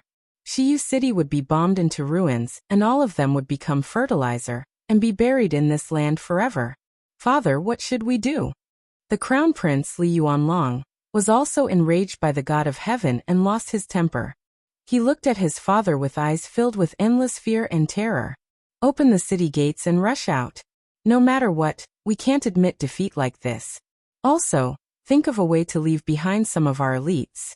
We will leave from the west gate and head to the commandant city. King Li had no choice but to prepare for the worst. Abandoning Shiyu City and heading to the commandant city was a chess piece that Li had prepared. He thought that this move wouldn't be necessary, and would only be used after a period of time.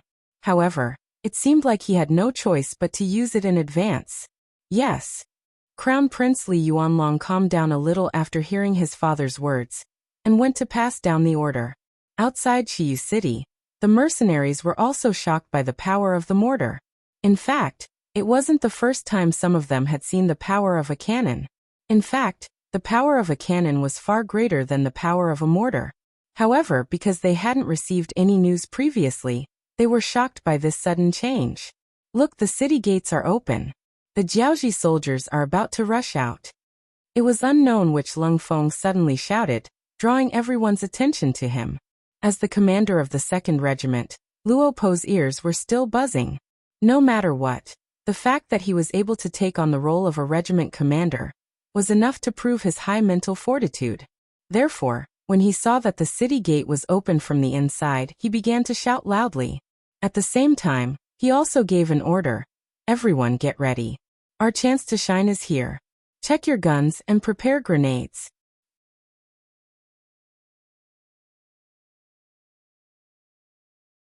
Chapter 531. The order was passed down one by one. Soon, a main battalion of the Cold Vanguard Battalion and 7 auxiliary battalions raised their guns and aimed at the Jiaoji soldiers coming out of the city. It had to be said that elites were indeed elites. Regardless of whether it was the Crown Prince's guards holding shields or the King's guards moving out of the city, they did not panic as they exited the city. It was as though the cannon fire did not affect them too much. That was the truth. The cannon fire landed on the east side of the city. As the guards at the city gate, they were not affected much, but the sound of the explosion was slightly louder. They were not affected too much, so the moment they walked out of the city, they appeared to be in an orderly manner. In fact, there was even a dignified aura that was revealed. They want to use their shields and carts to defend against our firearms? The political commissar of the Cold Vanguard 2nd Battalion, Kong Jia, looked at the formation of the Jiaoji soldiers and said emotionally, prepare to fire the rocket launchers. Commander Luo Po only glanced at them casually before making the necessary arrangements. He wanted the enemy to know how laughable their carts and shields were in front of mercenaries. Of course, this was only preparation for the worst. After all, rocket launchers could not be considered a conventional weapon due to the limited production capacity of Qiqian City's munitions factory. It would be best if they could use them sparingly. Let's get them to fire first and see what happens. Luo Po did not immediately give the order to fire the rocket launchers. Instead, he gave the order to fire first. He wanted to see if the shields and carts could really defend against bullets. The Cold Vanguard Battalion and the auxiliary soldiers who had been itching to attack for a long time were waiting for their commander's order. After the order was given, a series of gunshots rang out. Bronze-colored bullet shells were scattered everywhere. The bullets that were shot out also hit the iron shields and iron carriages that came out first. The Jiaoji soldiers who were well prepared in this aspect performed well in the face of the bullets. Other than a few shield-wielding soldiers who accidentally exposed their heads, most of the Jiaoji soldiers were able to block this wave of attacks and did not suffer any damage. General Fan Yuhai, who was standing behind Iron Shield, was overjoyed when he saw the results of the battle. He took the opportunity to loudly encourage his soldiers. Very good. Everyone should have seen it. Their guns are useless against us. Listen to my orders. Advance. Needless to say, the faces of the Jiaoji soldiers were filled with excitement. They were still worried that their shields wouldn't be able to withstand the seemingly omnipotent muskets, but after seeing that their shields were actually effective, the soldiers' morale was boosted, and following a loud yell, their footsteps seemed to have become a lot more relaxed. With these shield soldiers and metal chariots blocking the front, more and more Jiaoji elites charged out from the city. They moved forward slowly while preparing for a full-scale assault. The shields were made of pure pig iron, and their thickness of nearly 10 centimeters made them impervious to long-range bullets. However, at the same time, it also increased the weight of the shields, causing their movement speed to become extremely slow. Even so, they continued to work hard. At least they saw the hope of success. Sure enough, it can block bullets, Wang Yao said. 2nd Regiment Commander Luo Po looked at the scene in front of him and frowned slightly. However, he quickly relaxed. Regiment Commander, can we use the rocket launchers to blast them away? Political Commissar Kong Jia asked worriedly. There's no rush. Let's wait for more of them to come out. Political Commissar, didn't you see that the 6th Young Master's side had stopped firing? Luo Po was very relaxed when he spoke of this. Clearly, everything that happened before his eyes was within his expectations. Political Commissar Kong Jia wanted to say something, but when he heard that even the 6th Young Master's side had stopped moving, he nodded in realization. It seemed like the sixth young master wanted to eliminate the main force of the Jiaoji army outside the city. If they used the rocket launchers now, it would only scare them away. Once they entered the city, it would be much more troublesome to start a street fight. After the regiment commander and political commissar understood everything, the mercenaries naturally quieted down. However, this silence was only the calm before the storm. The Jiaoji army naturally didn't know about this. Even the commanding general, one of the famous generals of Jiaoji, Fan Yuhai, didn't think too much about it. In his opinion, the mercenaries must be helpless against such a strategy. Next, it was time for him to show off his skills. As for why the so-called God's Fury didn't appear, it was very likely that the enemy had used up all their ammunition. One couldn't blame Fan Yuhai for thinking this way. Even though he was a famous general, when faced with unknown advanced firearms, his imagination was pitiful. The Jiaoji army was still accelerating their formation. They were continuously sending out large numbers of soldiers outside the city in preparation for the final battle. When this news was sent to the temporary palace in the city, King Li and Crown Prince Li Yuanlong couldn't help but sigh in relief. When the artillery shells landed and started to wreak havoc in the city, they really thought that the situation was over. Their hearts couldn't help but turn cold. However, the sudden change in the battlefield gave them new hope. Good. Inform General Fan and General Chen to do as they please.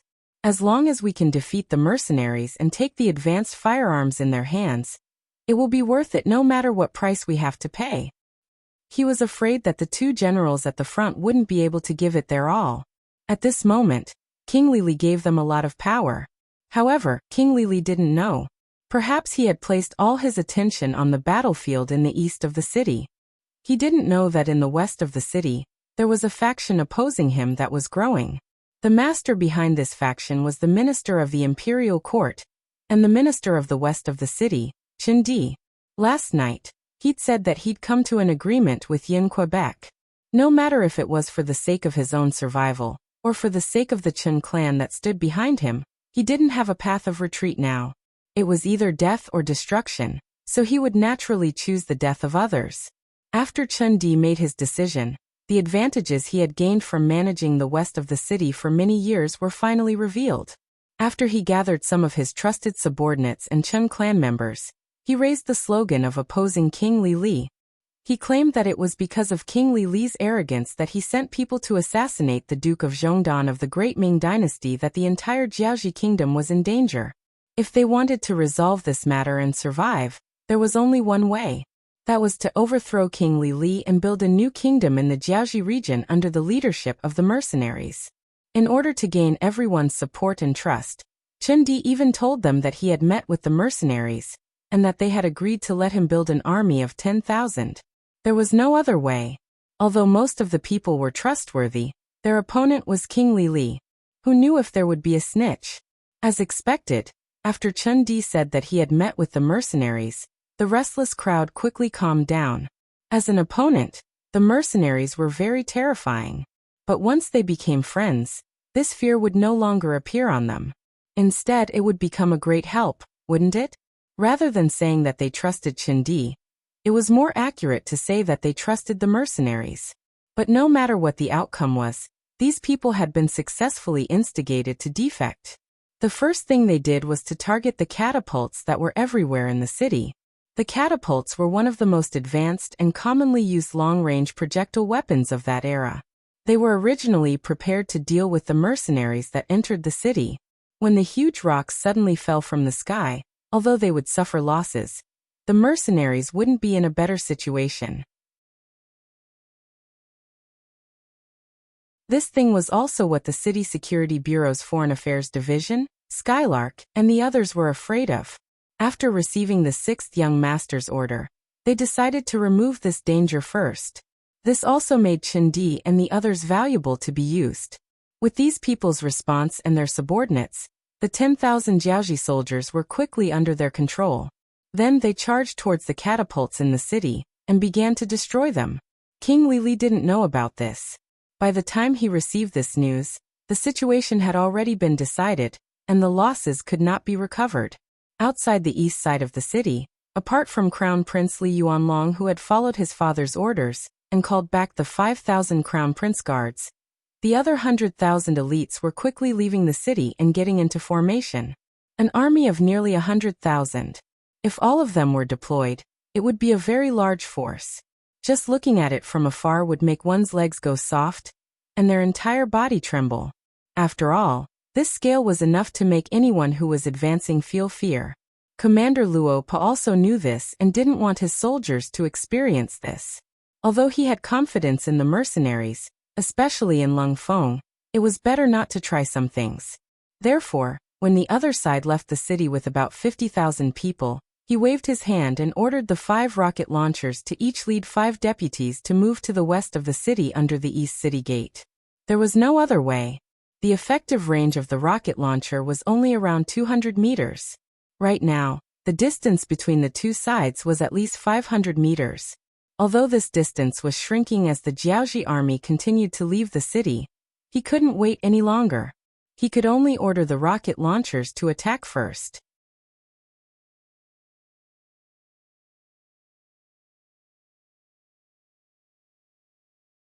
Chapter 532. A total of 30 people left the group and charged forward. This scene was witnessed by the commander of the Jiaoji army, General Fan Yuhai. Although he did not know what these people were doing, his instincts told him that they were up to no good. However, even though he knew this, he did not have any better ideas. After all, the movement speed of the Iron Shield soldiers was too slow. If he sent other people to charge forward, they would be met with countless musket fire. It was no different from seeking death. The only thing he could do now was to wait and see what the other side was going to do. Of course, if the other side really rushed to 100 meters away from him, then the crossbowmen in the iron carriage would be able to play their role. Those crossbows had been heavily modified and could shoot up to 130 meters away. Within this distance, they were the kings of existence. Obviously, the rocket launchers had a range of 200 meters, so they definitely wouldn't rush into the range of 130 meters. When the distance reached 180 meters, they took the initiative to stop. Then they put the rocket launchers on their shoulders and prepared to fire the rocket launchers. What are they doing? Seeing this scene, the Jiaoji soldiers could not help but stop in their tracks. Even the Iron Shield soldiers and Iron Chariot soldiers did the same. Before figuring out the enemy's goal, no one would foolishly charge forward. Under everyone's gaze, the 5 soldiers with the rocket launchers launched their unique attack. Boom boom boom boom boom. 5 strong lights flashed, and in less than 2 seconds, they were accompanied by a series of loud rumbling sounds. In the front row of the Jiaoji army, the Iron Shield soldiers were engulfed by the powerful force of the rocket launchers and fell to the ground. Even 2 out of the 10 Iron Chariots were hit.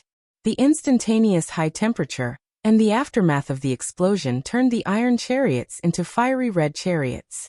The Jiaoji soldiers inside were turned into roasted ducks.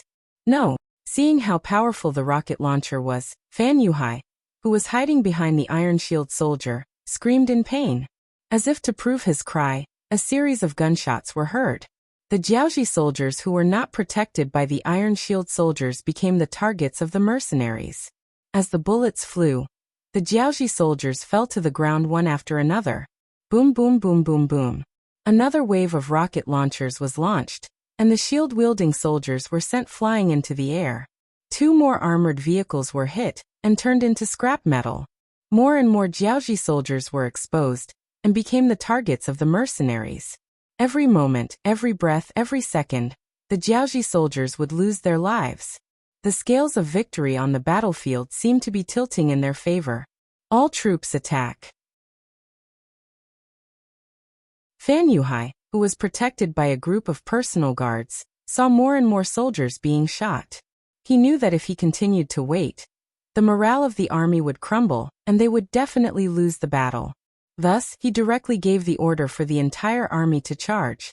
Fortunately, there was only a distance of 500 meters between the two sides. As long as they were fast enough, there was still a chance for them to reach the mercenaries. If that was the case, the situation would very likely develop in their favor. Retreat. Seeing that the Jiaoji soldiers had launched their attack, The rocket launchers who originally wanted to continue the fight hurriedly retreated. They formed a group of 6. After countless rounds of training, the speed of their retreat was so fast that the pursuing Jiaoji soldiers could only look on in the dust. Furthermore, if they wanted to continue the pursuit, they would have to face the rain of bullets. Yes, it was a rain of bullets. If Yang Qindong knew that the Jiaoji army would send out a large number of soldiers, he would have prepared 9 squad machine guns for the 3rd Battalion of Lung Feng. On average, each squad would have 1 machine gun. He also prepared 3 rounds of bullets in order to prevent the Jiaoji soldiers from suddenly charging forward. As such, the soldiers of the Jiaoji army surged forward like a tidal wave, and what welcomed them was a torrent of bullets. When the squad machine guns fired at a rate of nearly 1,000 bullets per minute, the charging Jiaoji soldiers fell to the ground in droves. This attack greatly suppressed the momentum of the Jiaoji soldiers charging forward. No one was unafraid of death. So what if they were elite soldiers? With the help of the squad machine guns, the charging momentum of the Jiaoji soldiers was greatly suppressed. This caused the 2 generals, Fan Yuhai and Chen Heijin, to have a pained expression. Chen Heijin's eyes were filled with tears when he saw his elite black soldiers charge forward crazily and fall to the ground one by one, unable to stand up again. These black soldiers were the elites that he had accumulated over many years in the army. With them, he was able to achieve what he wanted. It was only because of them that the Jiaoji army dared to go against the southern Ming Empire, and even interfere with their internal affairs. But now, under such a large number of deaths, how could Chen Heijin, as a general, not feel heartache? Get me an elephant. I want to go into battle personally. He could not watch the deaths in his hands. More importantly, he could not even get within 200 meters of the enemy. At this moment, Chen Heijin was furious. Not only that, he even made the decision to go into battle personally. General. Naturally, some of Chen Heijin's personal guards wanted to stop him. However, Chen Heijin, who was in a killing frenzy, would not listen to his subordinates' advice. He shook his head and walked towards an elephant. 20,000 war elephants. This was the strongest force that the Jiaoji army had. It was also the only chance of victory. After all, elephants had thick skin and flesh. Perhaps they were the only ones that could ignore the bullets and charge into the mercenary camp. Chen Heijin climbed onto the back of the elephant. He had already placed a chain around it to ensure that it would not fall off if it moved. Then he waved the long sword in his hand and shouted the word kill. Chen Heijin led 20,000 elephant soldiers and tens of thousands of black soldiers in a suicidal charge. Thump thump thump thump. The heavy elephant body stomped on the ground, bringing with it a series of rumbling sounds. When the 20,000 elephants attacked from the front and back, the momentum was terrifying. On the side of the mercenaries, the 18,000 Jiaoji mercenaries were shocked. As a former member of the Jiaoji people, they knew a thing or two about these war elephants. Some of them even knew that the elephant army played a decisive role in the battle against the great Ming dynasty's musketeers. Now, could the musketeers of the mercenaries stop the elephants from getting closer? If they could not, once these war elephants charged into the camp, they would start wreaking havoc. Once the rest of the Jiaoji army charged in, would they still be able to win? It was no wonder that the Jiaoji mercenaries were so afraid. After all, the mindset of first sight is the most important thing could affect a person. While they were worried, the remaining 6 iron chariots of the Jiaoji army started to move forward. The thousands of Iron Shield soldiers who had regrouped were moving behind the elephant army. They looked like they were going to take advantage of the situation and charge forward. This was the real attack. The Jiaoji army was unleashing their last bit of potential. It was not an exaggeration to say that if they could withstand this wave, the Jiaoji army would not be able to fight anymore. On the other hand, if they could not withstand this wave, the mercenaries would be completely defeated. Don't be afraid of wasting bullets. Fire as hard as you can. Grenade squad. Concentrate all the grenades.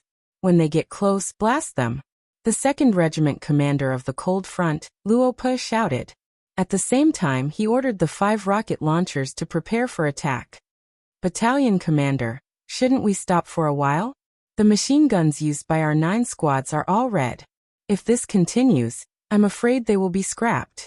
Company Commander Tian Su came to Battalion Commander Kong Chuanxin's side and said anxiously, the squad machine guns were their treasures.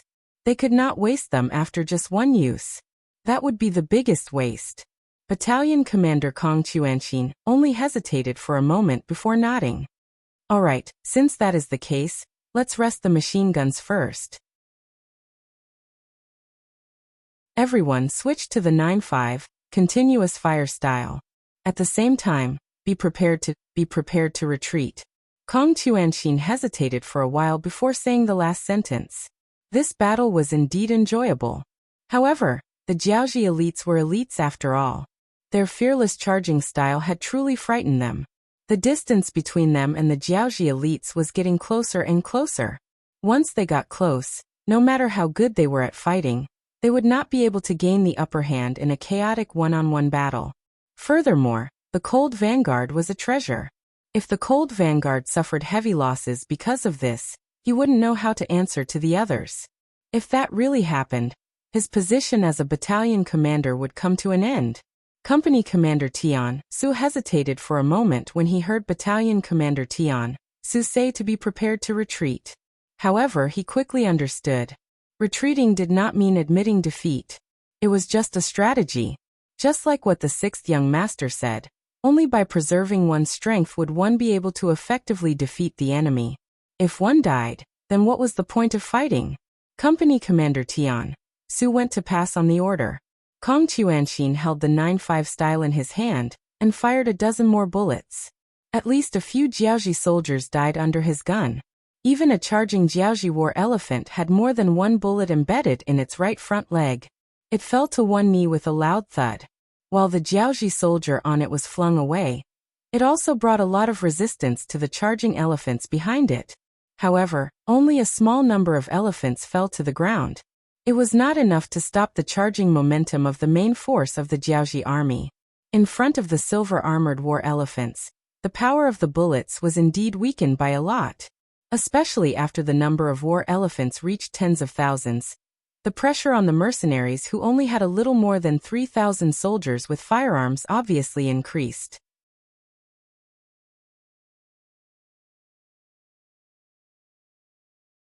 Chapter 533. The rocket launchers were fired, and the war elephants that were hit either fell to the ground or ran away in fear.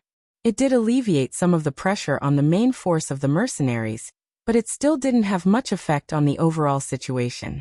In the rear, Tiger's Mane put down the binoculars in his hand and said to Yang Chendong worriedly, "Young master, the soldiers in front are under a lot of pressure." Yes, they are under a lot of pressure. But when there is pressure, there is motivation, so that these boys don't have their noses up in the sky every day. They look like they are the boss, the second boss, and the third boss.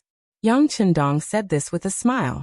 Seeing that the young master could still talk and laugh here, Tiger's Mane couldn't help but breathe a sigh of relief.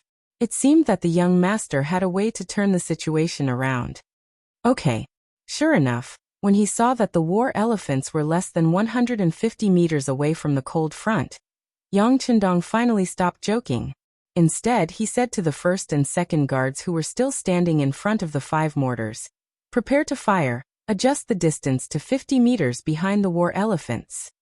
Although when the distance was close, the mercenaries still had a wave of grenades in their hands to attack. But if the opponent was only a few hundred war elephants, they could give it a try, but against 20,000, it was a bit insufficient. And if the war elephants really rushed into the mercenaries' team, the consequences would be unimaginable. And it was not something that Yang Chendong wanted to see. The first and second guards who had been waiting anxiously immediately began to operate the mortars. They even had a competition to see who could hit more accurately.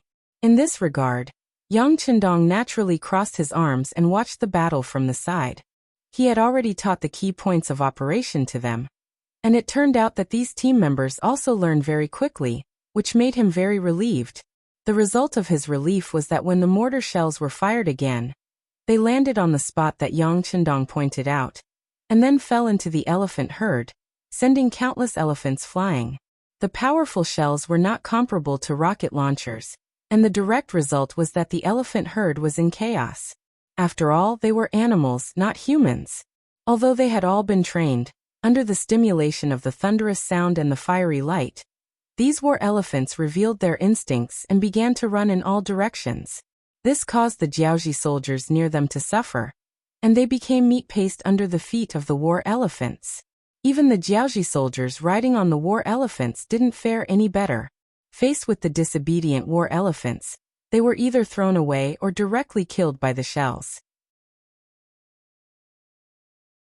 Chen Heijin, one of the famous generals of Jiaoji, was unfortunately hit by a shell under such circumstances, and it happened to be in the center of the battlefield. His entire body instantly turned into countless pieces, and his original appearance could no longer be seen. There was a saying that success and failure depended on the same person. The hope that they had placed their hopes on had now become the biggest threat. The moment the Jiaoji soldiers were mercilessly trampled, it was already announced that the attack had failed. In addition, the mercenaries took this opportunity to launch a frenzied counterattack.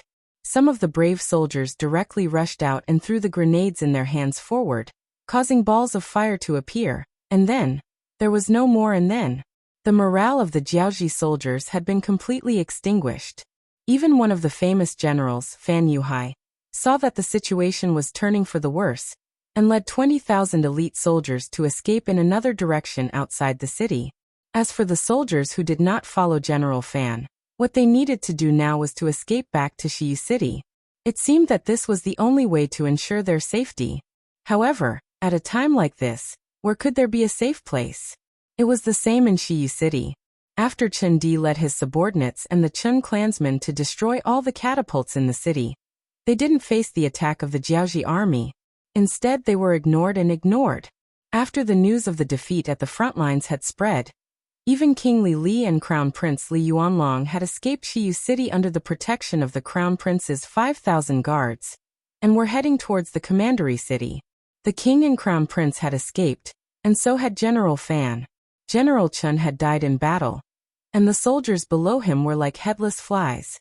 Who would care about what Chen Di was doing? Especially the 100,000 Jiaoji soldiers who were waiting at the north and south of the city.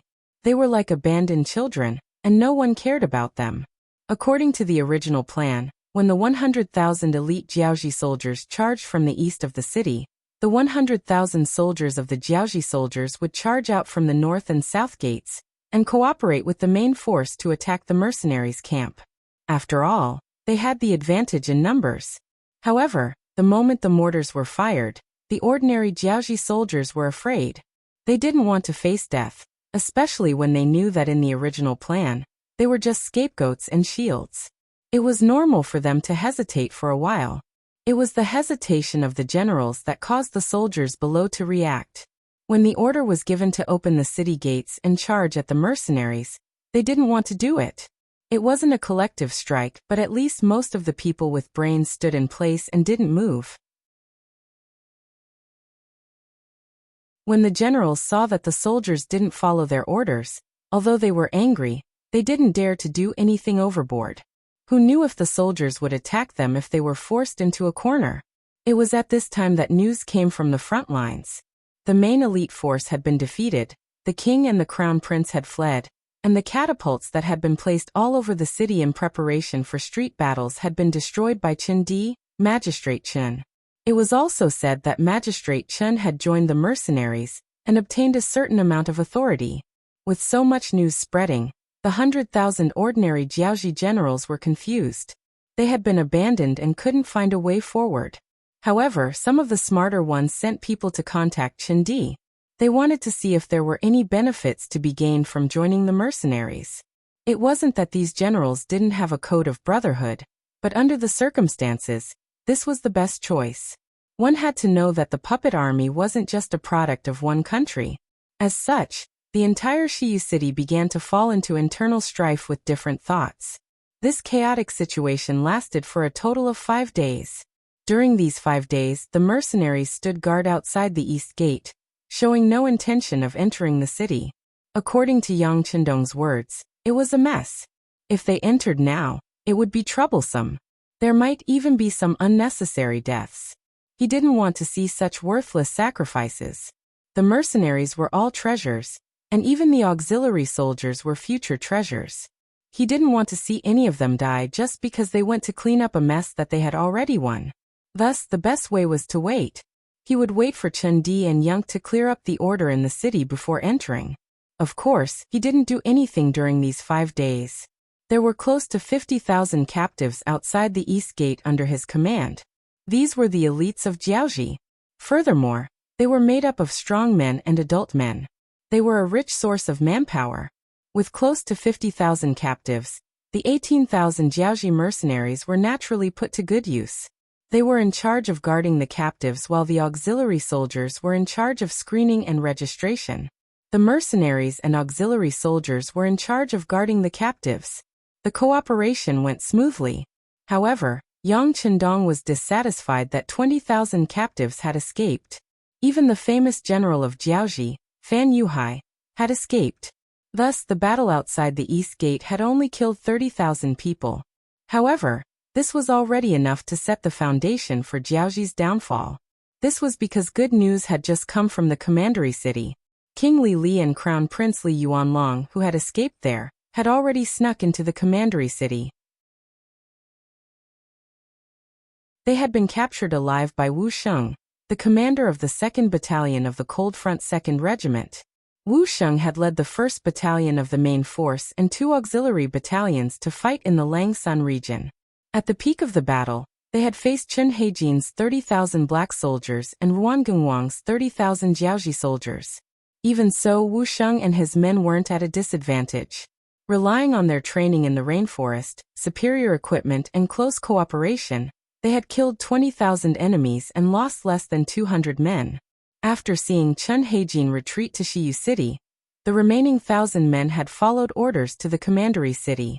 They had quietly infiltrated the city and occupied it without leaving a trace. Only when King Li Li and his men were surrounded did they know that there was no way out. After a series of battles, General Ruan Xiaozhong had been killed, and King Li Li and Crown Prince Li Yuanlong had been captured. This also marked the fall of the Jiaoji kingdom. Just a few days ago, Chen Bo, the commander of the 2nd Battalion, who had defeated 100,000 Lansong soldiers and occupied Yinglu City, had returned. Along with him were 90,000 Lansong soldiers. Suddenly, the number of captives had reached 150,000, and the pressure was not small. Fortunately, there were 45,000 young and knowledgeable people from Hanoi City, the capital of Jiaoji Nation. Their arrival alleviated the pressure on the captives. They only needed to wait for 2 more days for the Nietong regiment to take over the captives, and the situation would be settled. From the time they entered Jiaoji until now, it had only been a month. Counting from the time they entered the Langsun region, it had only been 50 days. The arrogant Jiaoji army that dared to challenge the Great Ming at its peak had been wiped out. Now, other than a few cities that were still guarded by Jiaoji soldiers, most of the main cities had been taken over by the mercenaries. It could be said that from this moment onwards, Yang Chendong could announce to the world that Jiaoji had been destroyed. 5 days later, Shiyu City was no longer as chaotic as before. After Chen Di asked for instructions, and Yun Ke passed the message, the East City Gate was opened once more, and a large number of Jiaoji soldiers walked out.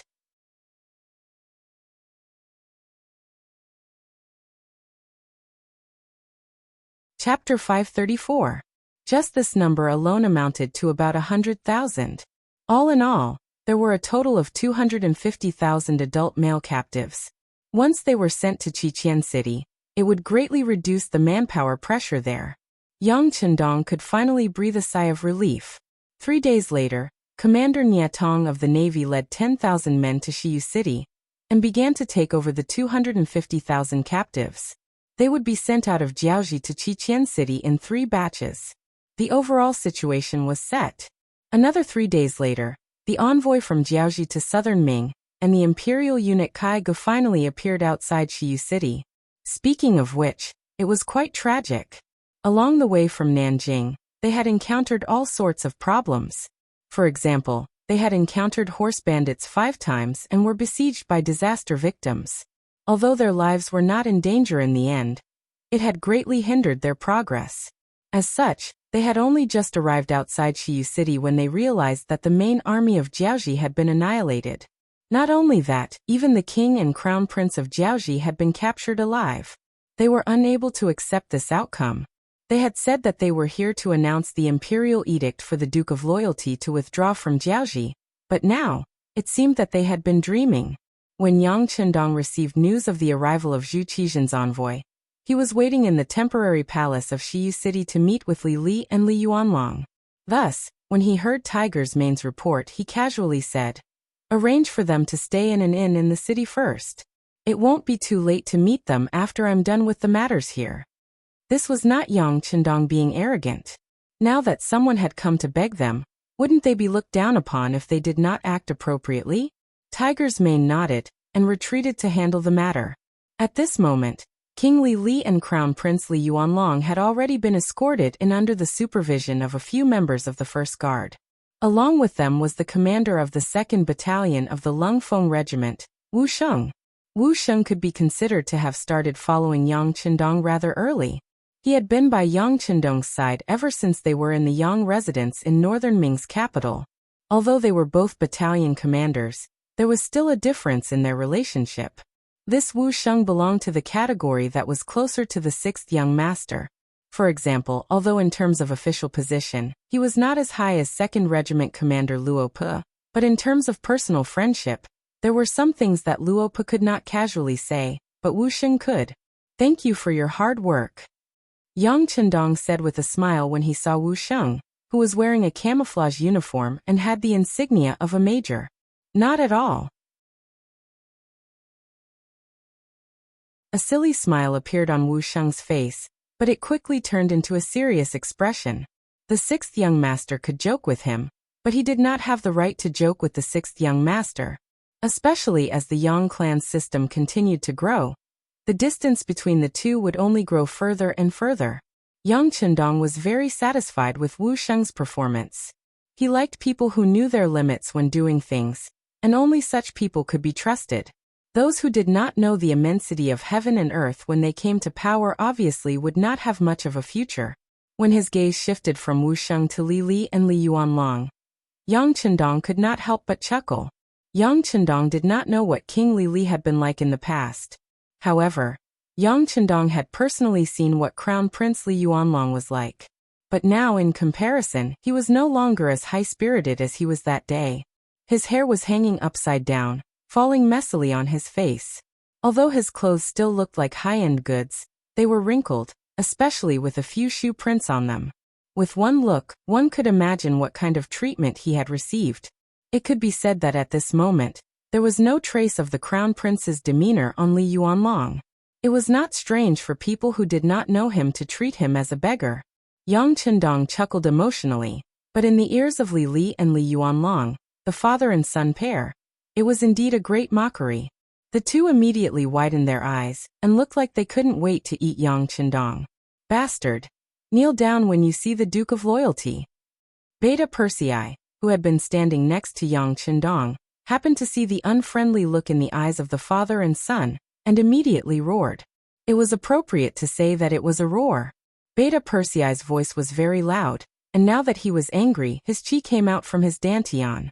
It was no different from a beast's howl. Just this shout scared Li Li and Li Yuanlong so much that they knelt on the ground.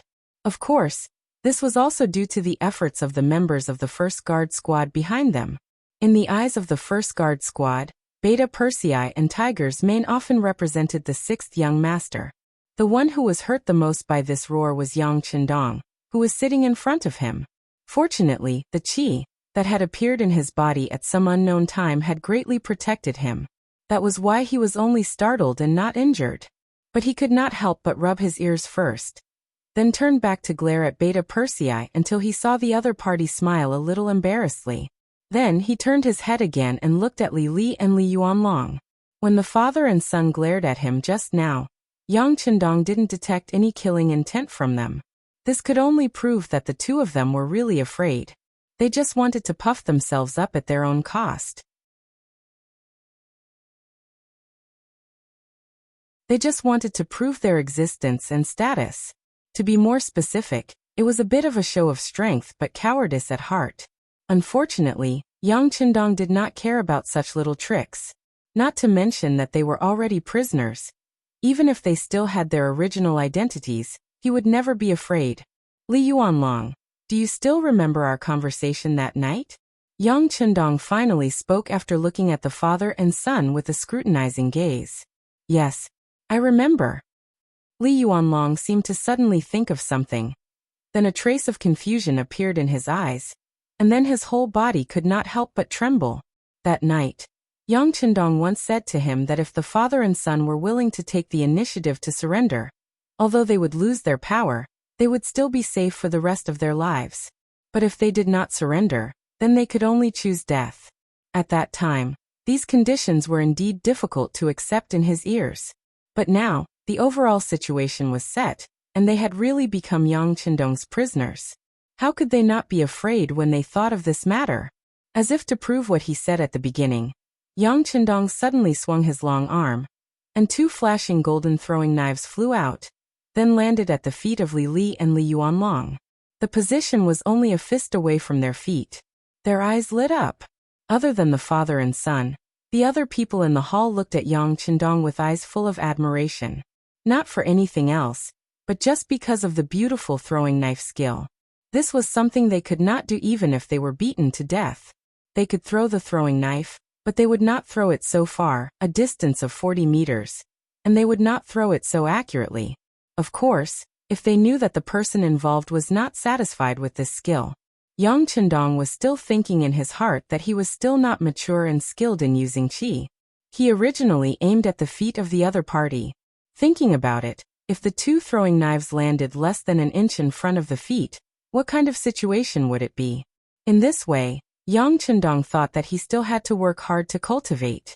He believed that with the existence of qi, as long as he continued to work hard, he would be able to do whatever he wanted. Ignoring the admiring eyes of others, Yang Chendong looked at Li Li and Li Yuanlong, the father and son, and said in an emotionless voice, "Since you are the first country I destroyed, I will give you a chance. Only one of you can live, you can choose." What was cruel? Presumably, this was cruel. Only one of the father and son could live, or let them choose for themselves. Most likely, anyone would hesitate when faced with such a question. They would be conflicted, and they might even be unable to stop themselves from cursing.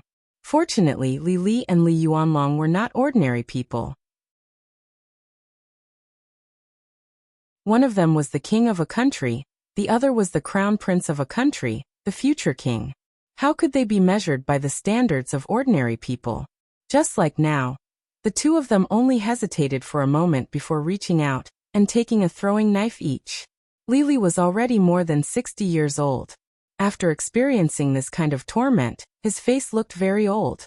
So when he took the throwing knife, he shook his head, then put the throwing knife on the ground and began to cry. Woo woo woo. It was hard to imagine what kind of feeling a 60-year-old man would give when he cried. It was hard to describe, but a sense of sadness involuntarily spread out. Longer I've let you down. I wasn't able to leave you a good family business. Now that I'm over 60 years old, I've lived long enough. Come kill me. This way, you can live for a few more years. I just hope that every year on this day, you won't forget to burn some joss paper for me. Li Li was like a child who realized that he had lost his way. At this moment, Li Li completely opened his heart and cried bitterly. Originally, he had already clenched the throwing knife in his hand and was ready to fight to the death with his father, but he did not expect to see this scene. At this moment, Li Yuanlong did not know what to do. He only hesitated for a moment, then called out loudly and hugged his father. Although in his heart, he hated his father for provoking such a strong enemy like the mercenaries, causing him to lose his hope of succeeding the throne. But no matter what, this was his father, right? Now he was willing to die to help him live, just by giving him a hug. No matter how he looked at it, it was only right.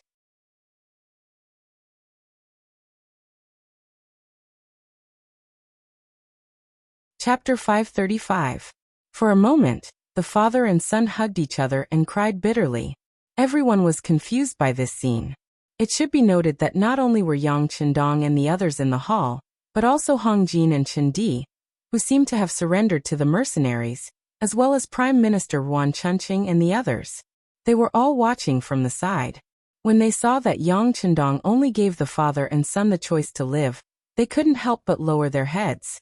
As former officials, of course, they didn't want to see this scene happen.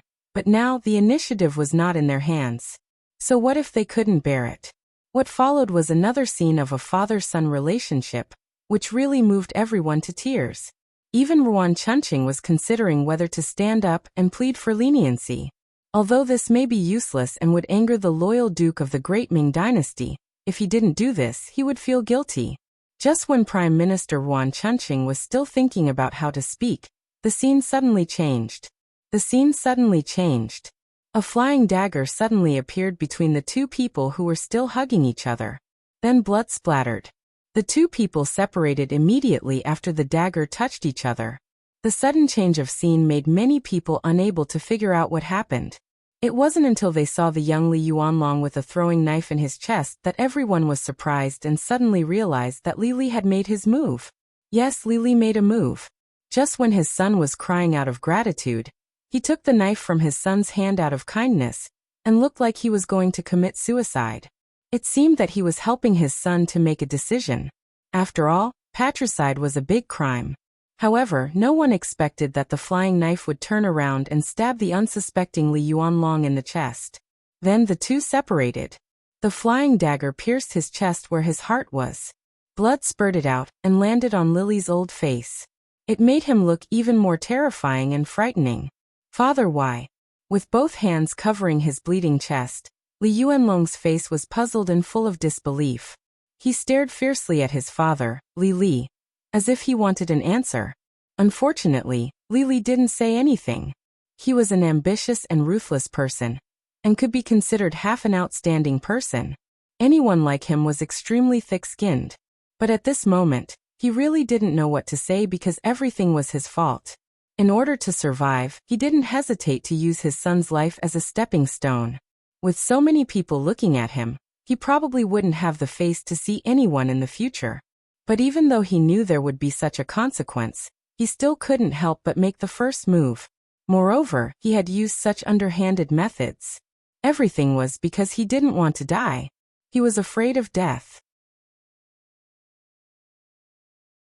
Don't think that some people are overbearing and act high and mighty. Usually he would kill people without batting an eyelid and take their lives as if it were child's play.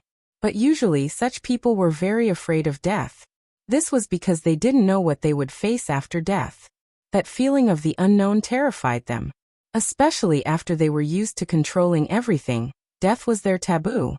In particular, the older they got, the more fearful they felt. This was why many kings were very wise when they were young, but when they were old, they would study things like longevity. They knew it was impossible, but they had to do it. Li Li didn't want to die, so the one to die was Li Yuanlong. So what if this person was his son? At least he survived, right? As for whether his actions would cause others to hate him, he didn't care. In his opinion, since Yang Chendong had set the rules, as long as they followed the rules, it would be fine. As for the result, Yang Chendong would definitely admit it. Otherwise, it would be a slap in the face in front of everyone. Those who truly wanted to do great things wouldn't do such a thing.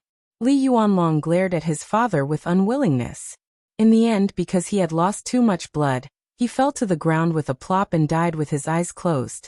Seeing all of this, the people at the side, including Ruan Chunqing, had a trace of hatred and confusion in their eyes. They suddenly looked down on their former king. On the other hand, Yang Chendong was just as Li Li had expected. He wasn't surprised at all. In fact, before Li Li was about to act, he had already felt it. Yes, he had indeed felt it. All of this was due to the qi in his body. It was that qi that told him that Li Li had killing intent, but Li Yuanlong didn't, so the result was already within his expectations. In fact, for Yang Chendong, he didn't care who lived or died. Just as Li Li thought, it was fine as long as they played within the rules of his game. Of course, he was more or less shocked that Li Yuanlong had personally killed his son. Perhaps this was the nature of an ambitious and ruthless person. Very good, Li Li, you win. From now on, no one will make things difficult for you. You can still live well. Of course, don't think about power and freedom. You will be sent to a very safe place. You won't have to worry about food and drink. If your former subordinates want to see you, they will be able to do so after they apply for permission. I only want to remind you of one thing. Don't think about unrealistic problems. Otherwise, no son will be willing to take the blame for you next time. After giving a definition to this matter, and setting a rule for Li Li's life, Yang Chendong waved his hand. Then Ba Daojiang, Peng Yu, and a few other guards came forward to take Li Li away. Li Yuanlong's corpse was also taken away. After dealing with the Li father and son, Yang Chendong's gaze fell on Hong Jin, Chen Di, and Ruan Chuncheng. Hong Jin, listen to my orders. Yes, sir. Hong Jin knelt on the ground with a plop, looking very pious. I appoint Hong Jin as the general of the Jiaoji mercenary army. He will command 15,000 soldiers. Chen Di, listen to my orders. You will be the deputy general of the Jiaoji mercenary army. You will command 10,000 soldiers. Ruan Chuncheng, listen to my orders. You will be the deputy general of the Jiaoji mercenary army. You will command 5,000 soldiers. As soon as he opened his mouth, he appointed 3 people. As the first 2 people, Hong Jin and Chen Di, were naturally excited and happy. At least they would be able to live and have a certain amount of power. Compared to many of the ministers of Jiaoji, their outcome was the best. However, the last person to be named, Ruan Chuncheng, stood there without moving for a long time after hearing Yang Chendong call his name. What? You're not willing? Seeing that Ruan Chuncheng didn't say anything, Yang Chendong raised his voice as if he was questioning Ruan Chuncheng. I don't have to die? Why would you forgive me and give me such an important task? Ruan Chuncheng was confused. Obviously, he did not understand Yang Chendong's decision. He had originally thought that he was going to die for sure, and he had even mentally prepared himself for it. However, who would have thought that not only was he innocent, but he was also given great power? Because you have the ability. I'm interested in your ability. There are still some places in Jiaoji that are in chaos. I hope that you can step in and calm them down so that fewer people die. I think you can do it, and you're willing to do it, right? Yang Chendong pointed out the reason why he wanted to put Ruan Chuncheng in an important position. Although Ruan Chuncheng did not contribute much, he did not do anything wrong either. It was his original identity that forced him to go against the Jiaoji mercenary army. There was no personal grudge between them. Furthermore, he was able to become the prime minister of Jiaoji. Even a formidable person like Lily approved of him. No one would believe that he did not have the ability. If he dared to put Lily in an important position, why wouldn't Yang Chendong do the same? Not to mention, Hong Jin and Chen Di were suppressing him from above, so there wouldn't be any problems. Of course, the main reason why Yang Chendong wanted to use Ruan Chuncheng was because he knew that Ruan Chuncheng was talented and capable. In the past, Jiaoji was his enemy. When he wanted to kill and destroy, he would not show any mercy. But now, this place had become his sphere of influence. Naturally, he had to change his mindset.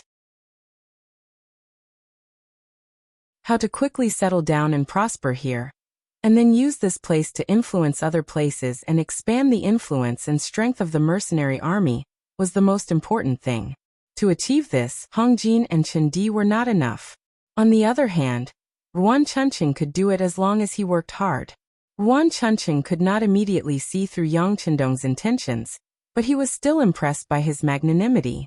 Since ancient times, there was a saying that a gentleman would die for his bosom friend. Even if he did not care about this favor, he had to accept this task for the sake of the Ruan clan's descendants. Otherwise, if he angered Yang Chendong, not only would he die, but the Ruan clan would also suffer. Thud. Ruan Chuncheng knelt on the ground. He did it willingly. Thank you, Duke of Loyalty. Chuncheng will do my best. Only death awaits. Good, get up. I don't want you to die. Speaking of which, if you become my subordinate, you should live a better life. I have the ability to give you that. Of course, if anyone still has other tricks up their sleeves, don't blame me for being merciless once it's discovered. Yang Chendong's face couldn't help but become serious when he said the last part. I hate it when people betray me. If anyone dares to do so, they will suffer a fate worse than death. We don't dare, Hong Jin, Chen Di, and Ruan Chuncheng said in unison. Taking advantage of this situation, Yang Qindong nodded his head and handed the matter of pacifying the other parts of Jiaoji to the three of them. Presumably, with these 30,000 men and the influence of the mercenaries, there shouldn't be any resistance in Jiaoji.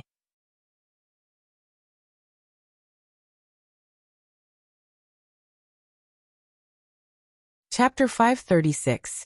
As the three of them left, another young man was brought into the hall.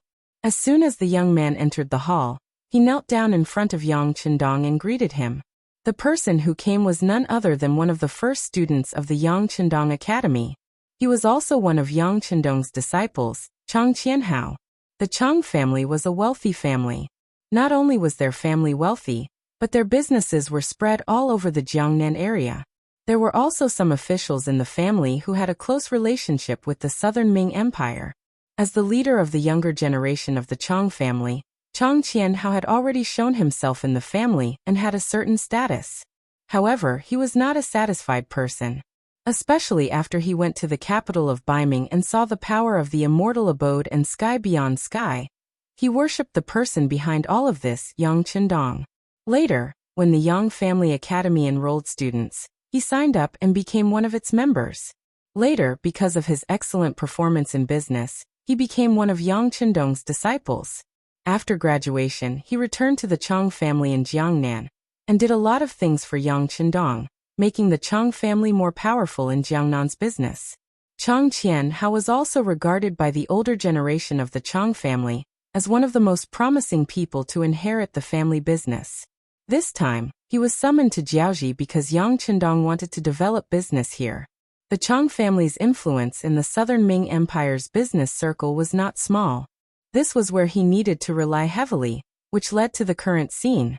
Qianhao, your body has grown stronger. Not bad, get up. Looking at the disciple kneeling on the ground, his skin seemed to have become darker. Yang Qindong nodded with satisfaction, and then pointed to a chair in front of him. He did not dare to refuse an elder's gift. Although Yang Qindong was only a few months older than Chang Qianhao, the idea of a teacher for a day, a father for life was very popular at that time, and was the most orthodox existence. Chang Qianhao sat in front of Yang Qindong with a trembling look. Don't be nervous. I called you over this time because I have something for you to do. Teacher is planning to start a business with Jiaoji as the center. He will start selling some of the Realm Beyond Heaven's products here, and then sell them to the Southern Ming dynasty and the nearby countries. How about it? Do you have the confidence to do this well? Yang Qindong said with a smile. Even though Baiming already had a Heavens Beyond trading company, transportation in ancient times wasn't very developed. When some goods were shipped to Southern Ming, or even Jiaoji, the price would rise quite a bit due to transportation issues. This wasn't beneficial for the quick sale of some goods in Crimson City. That was why he had decided to build a second commercial center around Jiaoji. This way, not only would he be able to prosper Jiaoji and restore its prosperity, he would also be able to earn more money and increase the flow of goods. Why not? Chang Qianhao had already thought of the reason before he had come. As for people saying that Jiaoji was still Jiaoji and that Yang Qindong's words didn't necessarily have the final say, he didn't think too much about it. With his trust in his teacher, he naturally didn't need to worry about the safety of his teacher. As expected, when he arrived at Jiaoji, everything had changed. The originally huge country had now become Yang Qindong's territory. If this happened to anyone else, they would definitely be shocked. However, when it was related to Yang Qindong, Chang Qianhao felt that it couldn't be any simpler. If someone really went to the Yang Family Academy and listened to Yang Qindong's lectures, they would know that this young teacher really knew everything from astronomy to geography. It was as if there was nothing he didn't know and nothing he couldn't understand. It wasn't strange for someone like this to be able to do anything because he possessed such magic and ability. Teacher, this student will definitely do his best and won't disappoint you, said Chang Qianhao excitedly. Although Yang Qindong hadn't mentioned what benefits he would give him from the start, sometimes it was best to not mention it.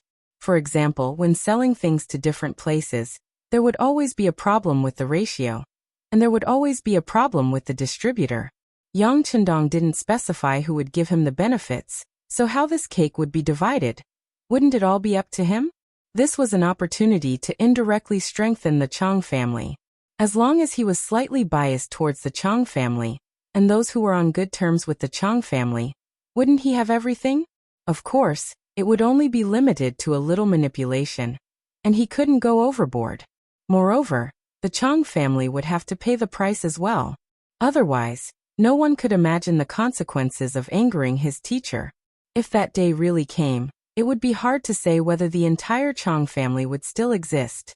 The conversation with Chang Qianhao soon ended. After all, Yang Chendong had a lot of things to do. He only needed to point out a way to do business, and the people below should know how to do it. His main focus was still on dealing with major issues. What was a major issue? Of course, it was how to deal with the relationship between Southern Ming, Baiming, and the Min King. The reason why the Min King was placed in the same position as Southern Ming and Baiming. That was because Yang Chendong didn't mean to be enemies with the Min King. On the contrary, he had to find a way to balance these three forces as much as possible. Only in this way, they wouldn't point their spears at him, and he would have the opportunity to develop his own territory and do what he wanted to do. Beta Persei, prepare the meal. In the afternoon, I will meet with the envoys from Southern Ming. After all, they representing sect, so it wouldn't be good to neglect them too much. After dealing with these matters in the morning, Yang Chendong stretched his back and stood up. Compared to Yang Chendong's satisfaction, the imperial eunuch Kai Gu, who was entrusted by Ying Sec's Zhu Qizhen to come to Jiaoji to announce the edict, was not in the mood to eat or drink. Initially, he thought that he was here as a representative of Yingzong to mediate the war in Jiaoji with a transcendent status. Thinking about it, with the war in a stalemate, both sides had probably suffered heavy losses, but no one wanted to take a step back. At this time, his appearance could give them a way out, and he would definitely be welcomed by everyone. In fact, it would be reasonable for them to seek some benefits for the Southern Ming Empire. This was also the reason why his uncle Kai Zhong worked hard to get this job for him. Ying Sec's Zhu Qizhen was a person who remembered what he had eaten, but not what he had beaten. Because of Wang Zhen, Tu Mu was defeated and he almost lost the throne. However, after establishing himself in Nanjing, he still reactivated the eunuch group. However, even though they were all eunuchs, their identities were different. For example, the eunuchs surrounding sect had several factions. Other than Mao Mu, who mainly served Empress Qian, there were also Chao Jixiang, Qian Sungbao, and Kai Zhong. Regarding the emergence of these eunuch factions, Zhu Qizhen had always been looking for a way to balance them.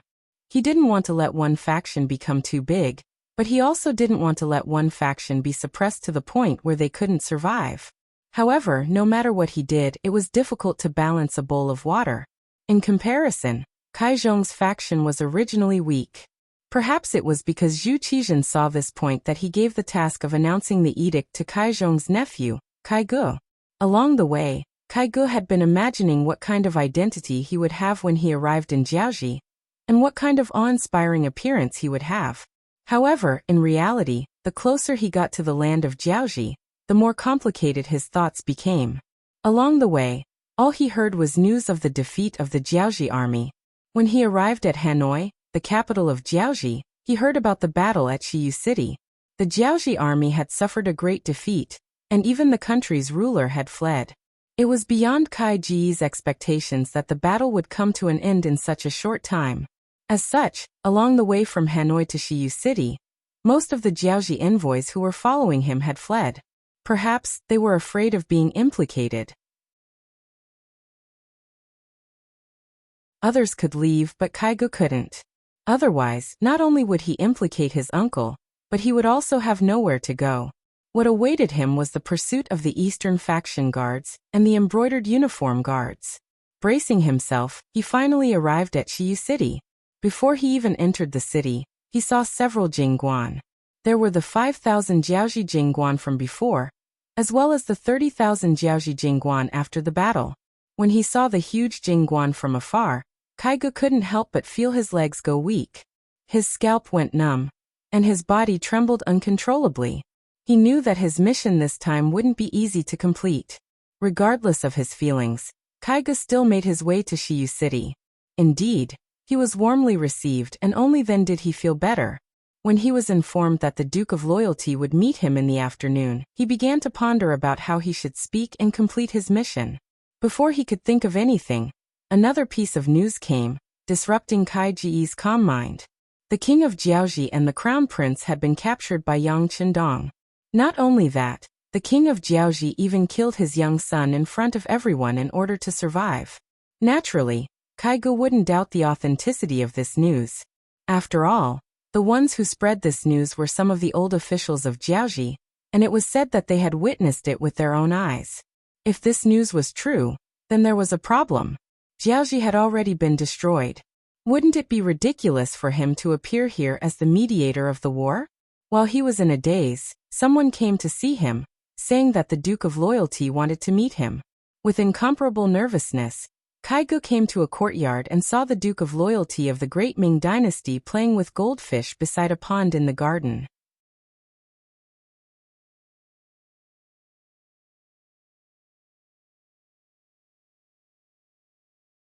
Chapter 537. Southern Ming Special Envoy Kai Ge greets the Duke of Loyalty. When they were still 3 feet away, Kai Ge stopped under the signal of the guard on the side and said, "Okay. Let him come over." Yang Qindong didn't turn his head, but his voice was clearly heard. Not to mention that a small Kai Ge didn't have the ability to do anything to him. Even if he had such ability, his ki would become stronger and stronger. Why should he be afraid of him? "Go over, but be careful." Peng Yu, who was guarding here, looked at Kai Ge coldly and reminded him coldly. Another team member standing on the side, Ba Daojiang, casually glanced over here, then turned around and began to observe the surrounding movements. He felt that it was interesting for his comrade Peng Yu to scare people like this, but he knew that his duty was still to guard the safety of this place. Although Shiyu City was occupied by the mercenaries, it didn't mean that it was safe here. In the past few days, there were more than a dozen assassination attempts aimed at the 6th young master. Although they were all daunting but not dangerous, this didn't mean that they could be careless. As for Kai Ge, in the face of Peng Yu's reminder, he had to show a flattering smile, then walked over to Yang Qindong's side. This time, he didn't need anyone to remind him. When he was 3 meters away, he took the initiative to stand there. At this time, Yang Qindong just finished sprinkling the fish food in his hand, then turned around, walked to the pavilion on the side, and sat down. He pointed at Kai Ge and said, "You also sit down. After all, you represent the emperor. You can't lose your identity." Yang Qindong had to add the last sentence, otherwise, Kai Ge wouldn't have the courage to sit down. If this was the case, once the news spread out, it was inevitable that people would say that he didn't respect the Southern Ming emperor. He wouldn't take such a blame. Seeing that Yang Qindong's attitude was good, Kai Ge breathed a sigh of relief, then sat down opposite him. "Say it, what are you here for?" After waiting for Kai Ge to sit down, Yang Qindong asked, then looked at Kai Ge with interest. This kind of gaze was very similar to looking at animals in the zoo. Kai Ge also felt like he was being watched. He really didn't like this side of him, and really wanted to say something. However, after thinking about it, he still held it in. It wasn't for any other reason than the fact that the person sitting across from him was too powerful. It was far beyond what he could resist, and it would only complicate matters. Since his identity was a little too weak, then he should just say whatever he wanted to say and focus on completing the mission. As for the embarrassment, it was better not to fuss about it. Duke of Loyalty and Courage, this one is here on the Emperor's orders to urge the mercenaries to stop fighting with Jiaoji. I just didn't expect. Without waiting for Kai Ge to continue, Yang Qindong interrupted. "You didn't expect the war to end so quickly, did you?" "Yes." Kai Ge nodded, and then said according to what he thought at noon. "The mercenaries led by Duke of Loyalty and Courage are indeed very powerful. To be able to wipe out the main force of the Jiaoji army so quickly, this is something that no one expected." Kai Ge first praised Yang Qindong and the mercenaries' strength, but then his expression changed slightly as he shook his head and said, "It's just that killing people is just a small matter. After all, King Li is the king of Annan personally conferred by the Great Ming.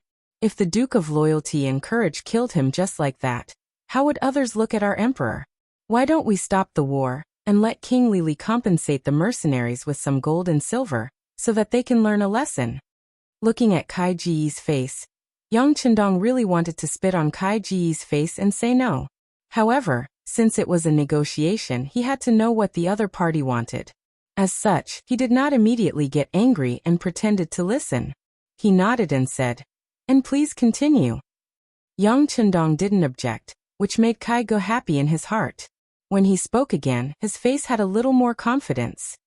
If Jiaoji can stop the war, this is naturally something that the emperor and all of the great Ming people want to see. However, if Duke of Loyalty and Courage can lead the army up north and wipe out the Min King's rebel army, returning peace to the southern Ming, I'm afraid that Duke of Loyalty and Courage will be recorded in the history books. This is something that will go down in history. Of course, if Duke of Loyalty and Courage feels that it is difficult, that is not a problem. As long as you support the southern Ming with tens of millions of silver to train the new army, the effect will be the same. That's right. This silver can be considered a loan from the southern Ming to Duke of Loyalty and Courage. In order to express his gratitude to Duke of Loyalty and Courage, the emperor will definitely agree to give you the title of prince. In the future, as long as Baiming agrees, this matter can be accomplished. As such, I'm afraid that the next time I see Duke of Loyalty and Courage, I will have to address you as prince. Just thinking about it makes others envious, hehehe. Kai Ge was laughing, and Yang Chendong was also laughing after hearing this. They wanted him to withdraw his troops, and they also wanted him to fork out money. What he would get in return was an empty title of a prince. Moreover, this title still required the approval of the Northern Ming Empire.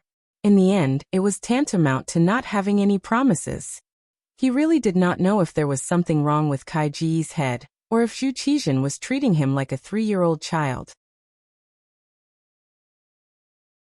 Did he really think that he would give him whatever he wanted just by casually coaxing and saying a few nice words? It was truly laughable. Both of them were laughing, but as they laughed, Kai Ge could not laugh anymore. This was because he found that Yang Chendong was sneering, and there was a trace of anger in his eyes. A murderous aura unconsciously wrapped around his body, as if he was being stared at by a wild beast. It made it difficult for him to breathe. Cold sweat unknowingly began to flow from his forehead. It must be said that Kai Ge was also a person who knew martial arts. Normally, it would be difficult for 3 to 5 men to get close to him. If he had a long sword, he could even fight against 7 or 8 people.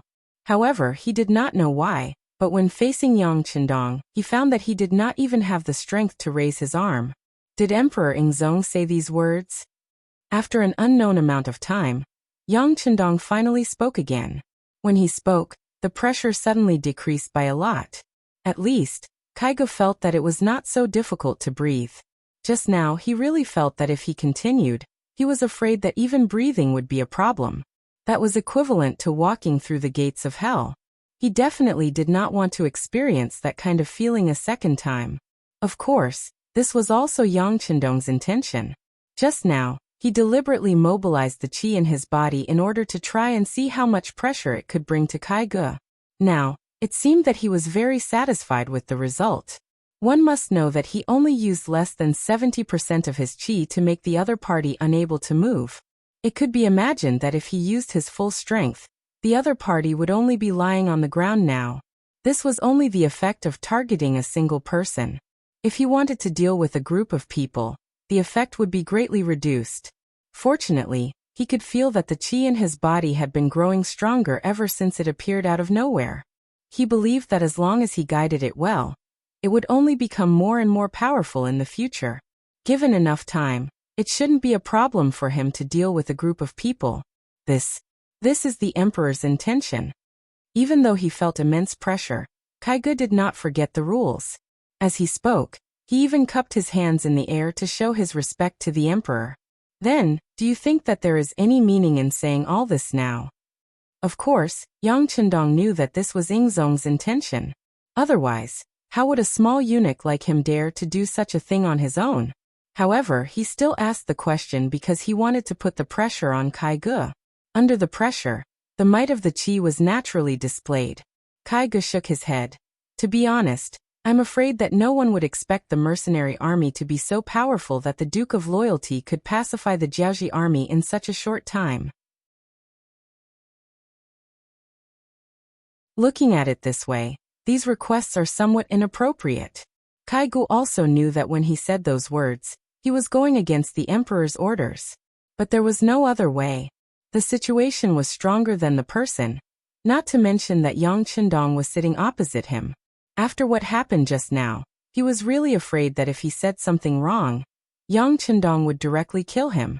Even though killing the emperor's envoy was a huge matter, and it was normal for people to view it as a rebellion, it was even more normal for one's entire family to be executed. However, this also depended on who it was. With Yang Qindong and the powerful mercenaries behind him, he did not believe that Emperor Yingzong would be willing to offend people and avenge him for an imperfect person like him. Even if he did avenge him, so what? His own people were already dead, so there was no point in saying those things, right? Seeing that Kaigu was still sensible, Yang Qindong nodded his head in satisfaction. He also intentionally retracted his aura, so that Kaigu would not feel so pressured. Then he said, "It's impossible to retreat from Jiaoji. Let's put it this way, when the war has reached this stage, it's no longer up to me to decide. The leader of the mercenary army has already started to interfere. He has set his sights on Jiaoji and wants to take it for himself. Of course, if Emperor Yingzong is unhappy, he can send troops to fight. I won't object to this." After deciding on the direction of the formation, Yang Qindong said, "Maybe you don't know, but if it wasn't for me, the mercenary army's target would not be Jiaoji, but the entire Great Ming Dynasty. You can also see how powerful the mercenary army is. They have such strength now." When he heard Yang Qindong say that the mercenary army's target was the Great Ming Dynasty, Kaigu was indeed a little afraid. If it was the Great Ming Dynasty a few years ago, which was the Great Ming Dynasty that had not experienced the changes of the earth and wood, it could still be said that they could wrestle with the mercenary army. After all, they did not have anything else, but they had a large territory and a large population. But now, the Great Ming Dynasty was divided into north and south, and now there was the addition of Prince Min's forces. Emperor Yingzong himself was in a terrible fix. If the mercenary army joined in, the consequences could be imagined.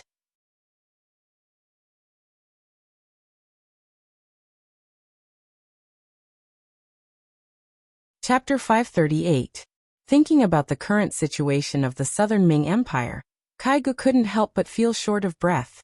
At this point, the initiative was completely in Yang Qindong's hands. Seeing that Kaigu didn't speak anymore, and sighed as if he had accepted his fate, Yang Qindong smiled in his heart. Some people were like this, always thinking that they were the emperor and everyone should listen to them. But once they met a tough opponent, their attitude would immediately change. Perhaps this was the human instinct to bully the weak and fear the strong. However, Yang Qindong wouldn't pity Yingzong, because he already saw that such a person wouldn't be able to lead the Han people to the peak of the world. Since others couldn't do it, then he would leave everything to him. Yang Qindong already had an idea in his heart. When he talked about some things, his tone naturally wouldn't be polite. Speaking of the Battle of Jiaoji, it isn't over yet. The captured King Li has already said that the person who sent people to assassinate me was his subordinate, Fan Yuhai. This time, this person escaped and went to the Lansang Kingdom. If I don't catch this person, it will be difficult to resolve the hatred in my heart. Therefore, the mercenaries will probably send troops to the Lansang Kingdom. Of course, unless they are willing to send Fan Yuhai's head. If they want to cover it up, there will be a huge battle. Of course, this matter shouldn't have anything to do with the Southern Ming Empire. This duke is telling you this because I hope that when you meet the emperor, you can tell him what the mercenaries are going to do next.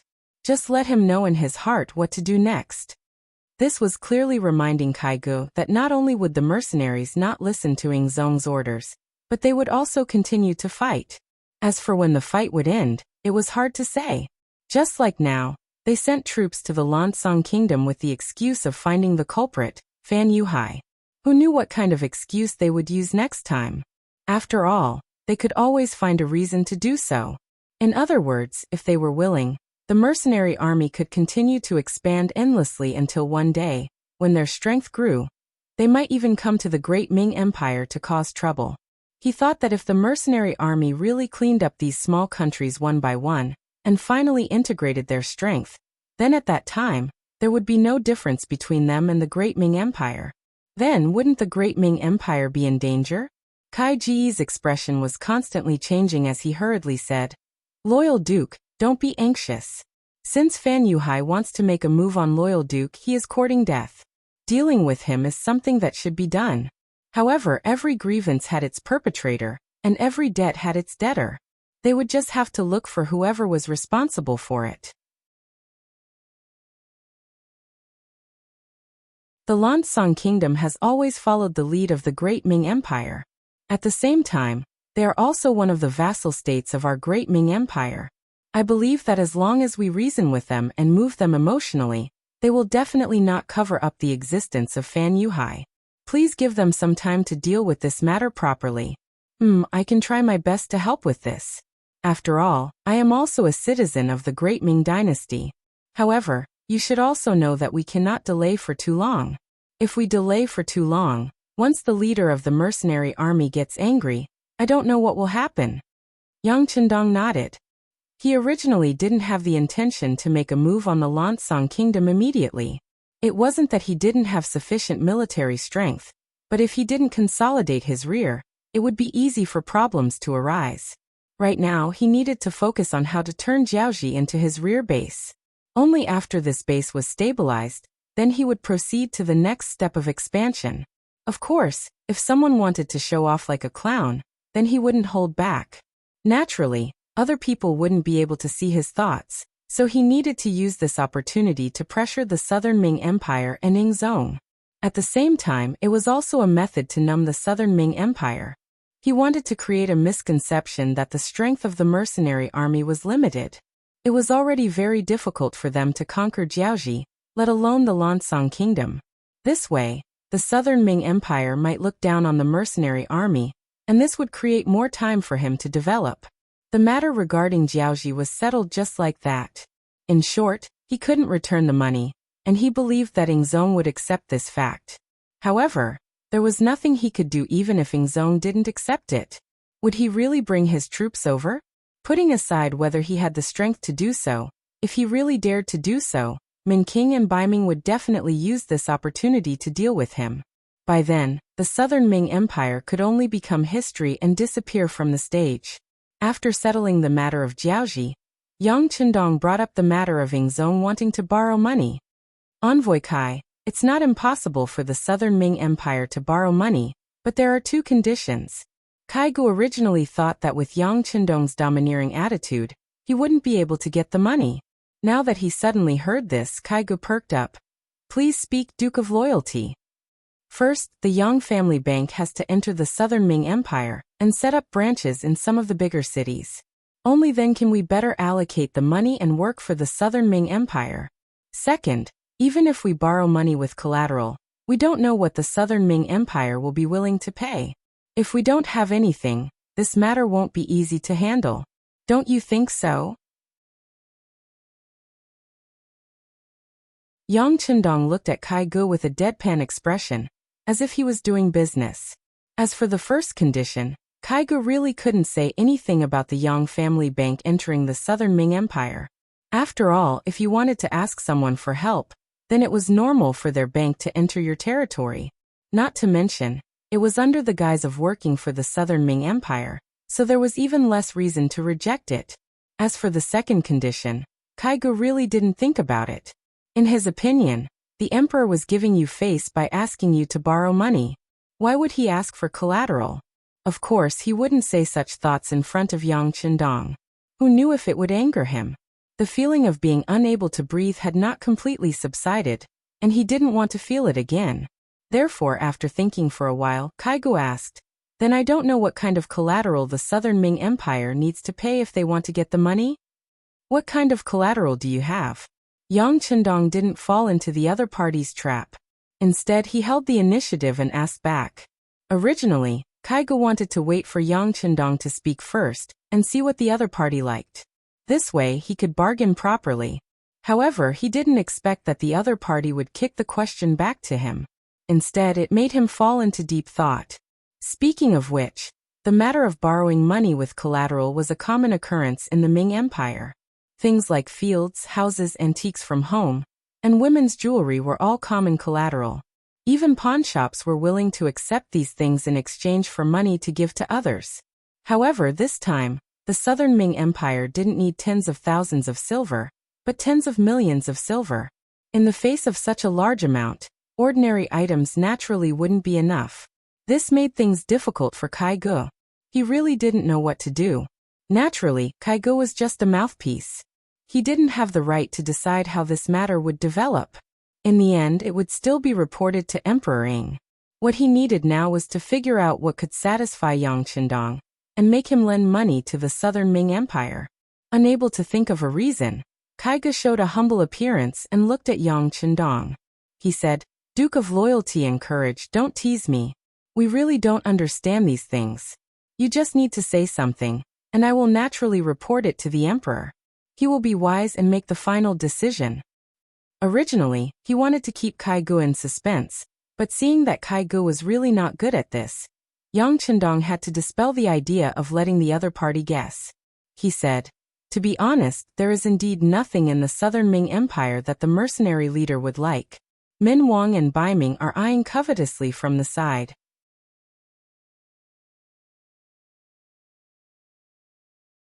Even if you are willing to give us land, I think the mercenary leader may not agree.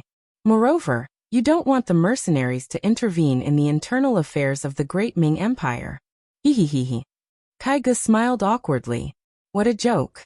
Land was the foundation of a country. Even if the mercenaries wanted it, Zhu Qizhen wouldn't give it to them. Besides, the Southern Ming Empire was already chaotic enough. If the mercenaries were to intervene at this time, wouldn't it be even more chaotic? Looking at Kai Ji's obviously fawning smile, Yang Qindong knew that he had spoken the other party's mind. He continued, "This time the amount of money that Ing Zong needs is really too much. If it's converted into antiques and similar items, it would probably be an astronomical figure. You can't afford it." Yes. Kai Ge nodded and said, "The Emperor is very generous to us servants. Usually he would reward us with a lot of things. Now that there are years of wars, the national treasury is already empty." Yang Qindong nodded to show that he understood. He hesitated and said, "Since the land is useless and there are no antiques, then I really don't know what is valuable. I'm afraid this matter is not easy to handle." Yang Qindong revealed an awkward expression, and even had the intention of retreating. Kai Ge saw all of this and couldn't help but feel his heart tighten. This time he was ordered to come here. The matter of the Jiaoji armistice had already failed. If he couldn't handle the matter of the silver, he could imagine what would be waiting for him when he returned to Nanjing. At this moment, he was no longer thinking about meritorious service. He was thinking about how to deal with this matter. The best result was that he didn't do anything. Therefore, he absolutely couldn't let any accidents happen to the silver tails. He immediately said to Yang Qindong with a bitter face, "Please don't, Duke Zhongdan. No matter what, our great Ming dynasty is still a powerful country. We have a large territory and a large population. It's just a few tens of millions of taels of silver. As long as the wind is calm and the world is peaceful, it won't be long before we can earn these taels of silver."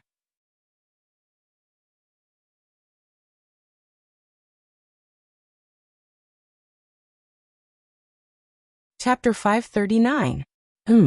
Yang Qindong seemed to have suddenly thought of something and seemed to have been enlightened. He looked at Kai Ge and said, "That's right. Just now, Emissary Kai's words did indeed remind me of something. The Southern Ming Empire is vast and has a large population. Perhaps we can think of something from there." "Oh, is there any solution?" Seeing that the situation seemed to have taken a turn for the better, Kai Ge asked with glowing eyes. Yang Qindong did not immediately say the answer.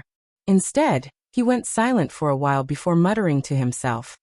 The so-called vast land and abundant resources are true.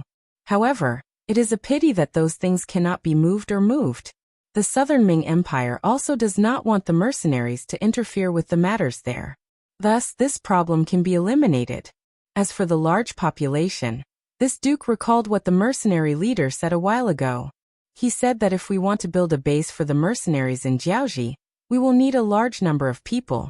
It is clear that after the war, too many people died in Jiaoji. The population is already showing signs of negative growth. If the Southern Ming Empire can provide some people, perhaps we can borrow some money. Provide people? Kaigu was confused by Yang Chendong's words. His face was filled with confusion and confusion. Yes, provide people. Yang Chendong seemed to have made up his mind as he said.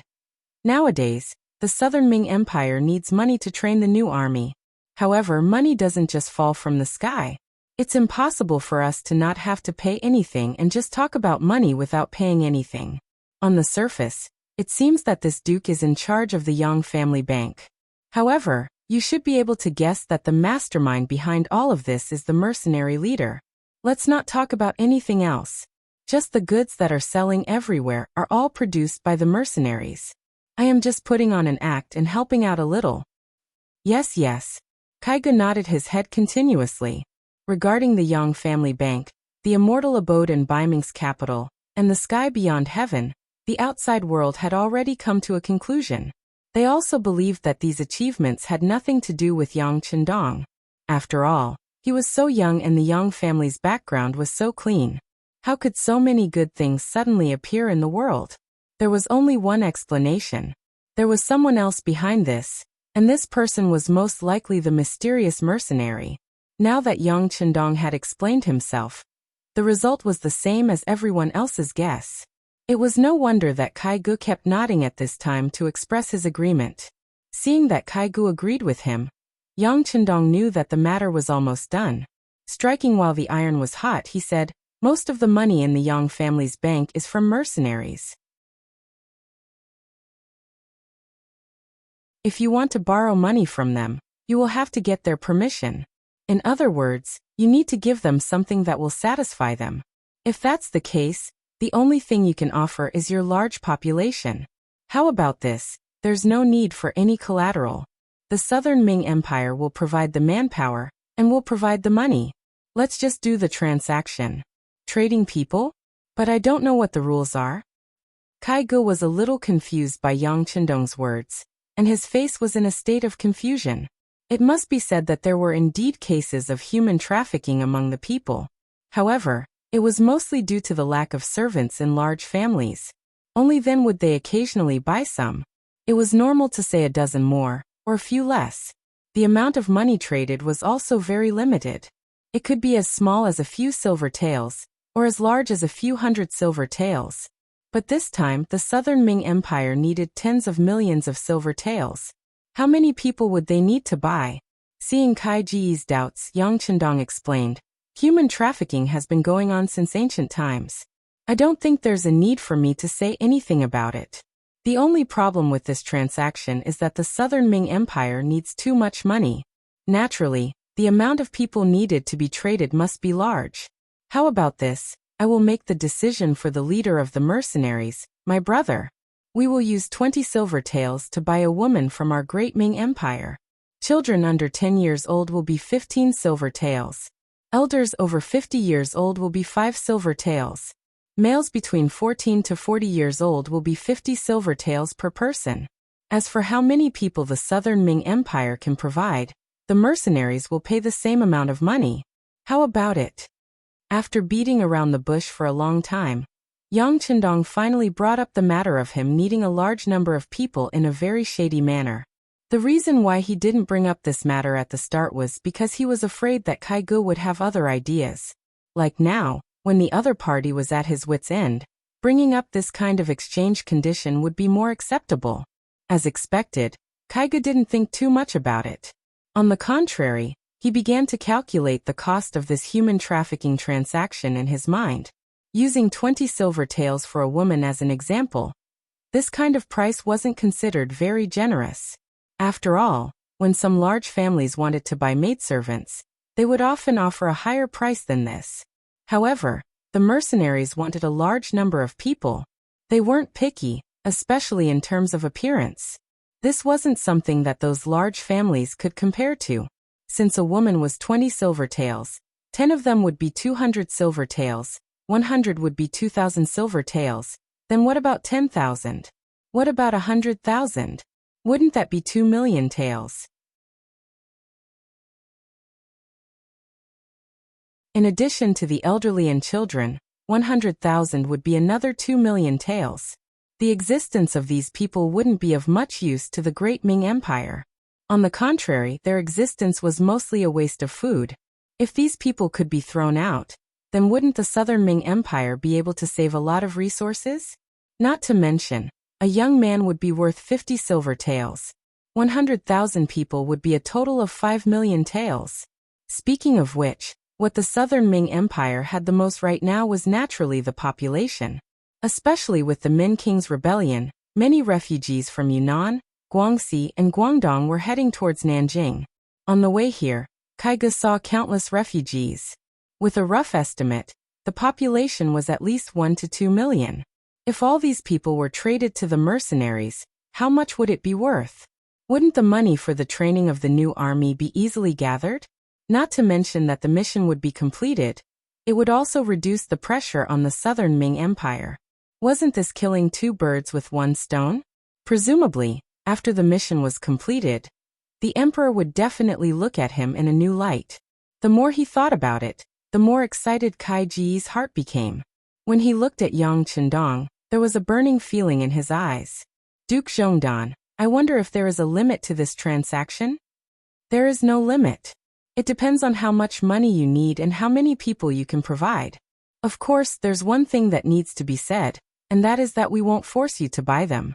You shouldn't force us to sell them to you either. If you force them and they try to escape or commit suicide on the way here, then we won't take the blame. Those people's bodies still have to be sent back, and the money has to be returned. Otherwise, if we anger the mercenaries, it won't be good for anyone. Yang Chendong had to make things clear. He understood the way the Southern Ming Empire did things. In order to achieve their goal, they would do anything. If they really sent some weak and sick people to his side, and kept all the good seedlings, then who knew how many families would be broken up? Under such circumstances, would the Han people who were traded be able to stay and work at his side with peace of mind? If that was the case, it would take a lot of energy to do the ideological work of these people every day. In order to prevent such a thing from happening, some ugly things must be said first. Of course, our Southern Ming Empire won't do such a despicable thing. Kai Ge quickly waved his hand, although he did have such an idea. In fact, similar things would happen in the process of trading people, but it really couldn't be done too much. Otherwise, angering the mercenaries really wouldn't be beneficial. That's good. Since Envoy Kai knows how to handle this matter, then I won't say anything more. This is the matter. You can go back and reply to the emperor. If you agree, the Yang family bank will first enter Nanjing City, Songjiang Prefecture, and Jianing Prefecture, then the trade will be carried out there. In the end, all the people will be transported to the Songjiang Prefecture's dock. There will be mercenaries there to accept the people. You can take the silver from the Yang family bank in the 3 places through the bills issued by them. After Yang Chendong gave the method and process of the trade, he made a request. These 3 newly opened Yang family bank, I need my 4th brother to manage. I know that he should be in Nanjing's capital now. It should be easy to find him. His 4th brother was Yang Chendong. Previously, Zhu Qizhen wanted to use this person to threaten Yang Chendong. But now that everyone was cooperating, the so-called threat no longer existed. With Kai Ji's identity, he naturally knew about Yang. Before he came, the emperor had ordered that if the Duke of Loyal Courage asked about this matter, he had to explain it well. He had to say that he liked Yang's ability and wanted him to go to the capital to be an official. In short, this matter could not cause displeasure between both sides. Now that Yang Chendong did not delve into what was going on, he naturally would not deliberately mention this matter. He immediately nodded, indicating that there was no problem. Yang Chendong only mentioned the matter of his 4th brother. He believed that with Kai Ji's intelligence he would know how to reply to Zhu Qizhen. As for the matter of him wanting to be conferred the title of king, he did not mention it again. Now was not the time to force him. It was better to get a large number of people first. As for the other matters, he believed that when the conditions were right, success would follow naturally. The meeting between the two sides went smoothly. Kaigo was also very satisfied. After he said what he needed to say, he stood up and bid farewell. Now that the war in Jiaoji was over, but it seemed that the mercenaries did not have any intention of letting go. They still wanted to use the Lansang kingdom to attack. He needed to report this matter to Ingzong and make a decision as soon as possible. There was also the matter of the population trade. After all, if he got the silver first, he could train the new army first. The South Ming Kingdom would be able to reach the moment of strength earlier.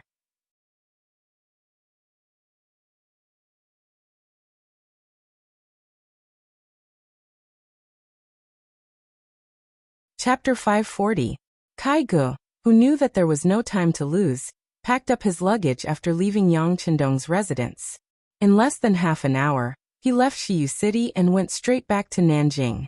Tiger's man reported the news of Kai Ji's departure to Yang Chendong, and then said with some worry, "Young master, do you think the Southern Ming Empire will agree to the human trade?"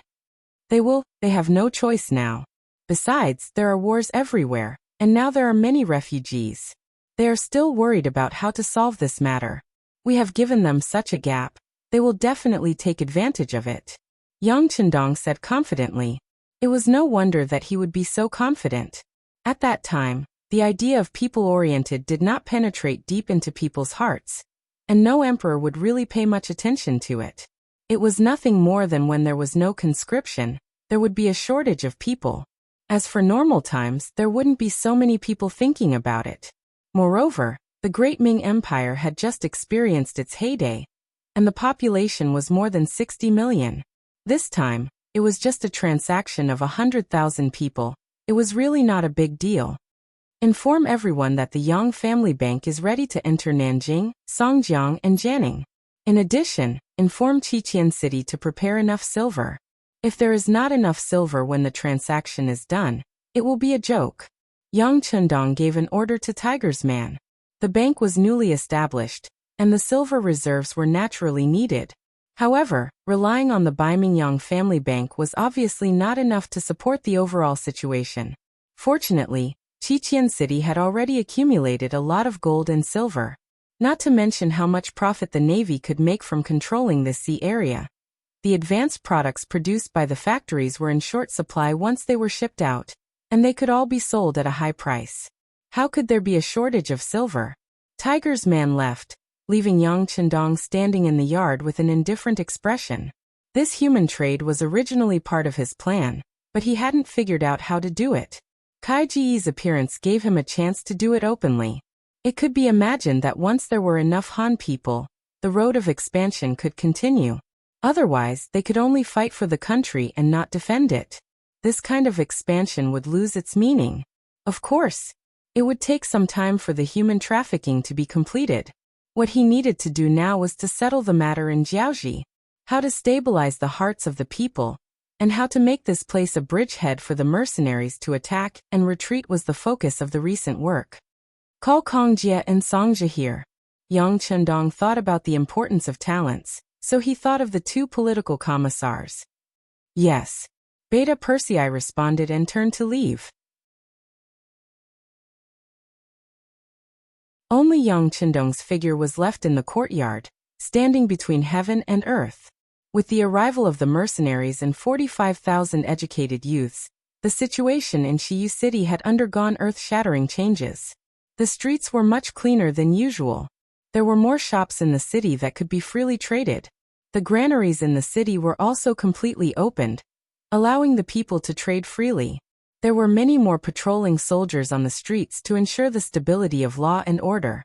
At the same time, there were also some criminals who wanted to fish in troubled waters, so that the safety of the people could be better maintained.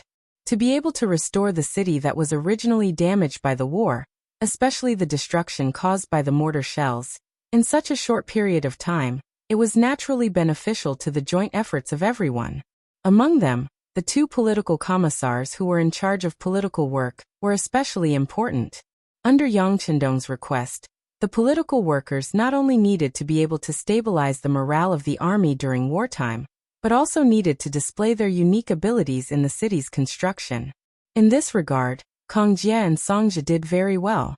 Under their command and leadership, the political workers at all levels in the army displayed their abilities.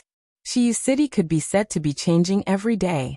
Just when the two were busy, a member of the second guard squad found the two political commissars and said that the sixth young master wanted to see them.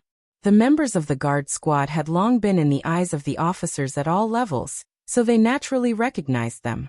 Seeing the person coming, the two political commissars did not say anything. After handing over the matters at hand, they followed the person to the temporary palace in the city. In the same courtyard, Yang Chendong had some fruits and tea on the table in front of him. Seeing the two political commissars coming over under the lead of Beta Persei, Yang Chendong smiled and waved at them. "Come sit here." Kang Jie and Songjia were somewhat flattered and hurriedly stepped forward. Then each found a seat and sat down. The Jiaoxi kingdom was destroyed so quickly. Not to mention others, even the mercenary officers did not expect it. Because of this, Yang Chendong was once again a legend. While his glorious image was deeply rooted in people's hearts, it also made people look up to him even more. Sensing the nervousness of the two political commissars, Yang Chendong laughed and said, "Relax, you don't have to be so nervous here. This time, I called you over because I know you've worked hard. Let's relax and have a casual chat." Kang Jie and Songjia did not really think that the sixth young master called them over for a chat. The two of them sat there and looked at each other, then said in unison, "Sixth young master, if you have anything to say, just say the word." "Haha, okay."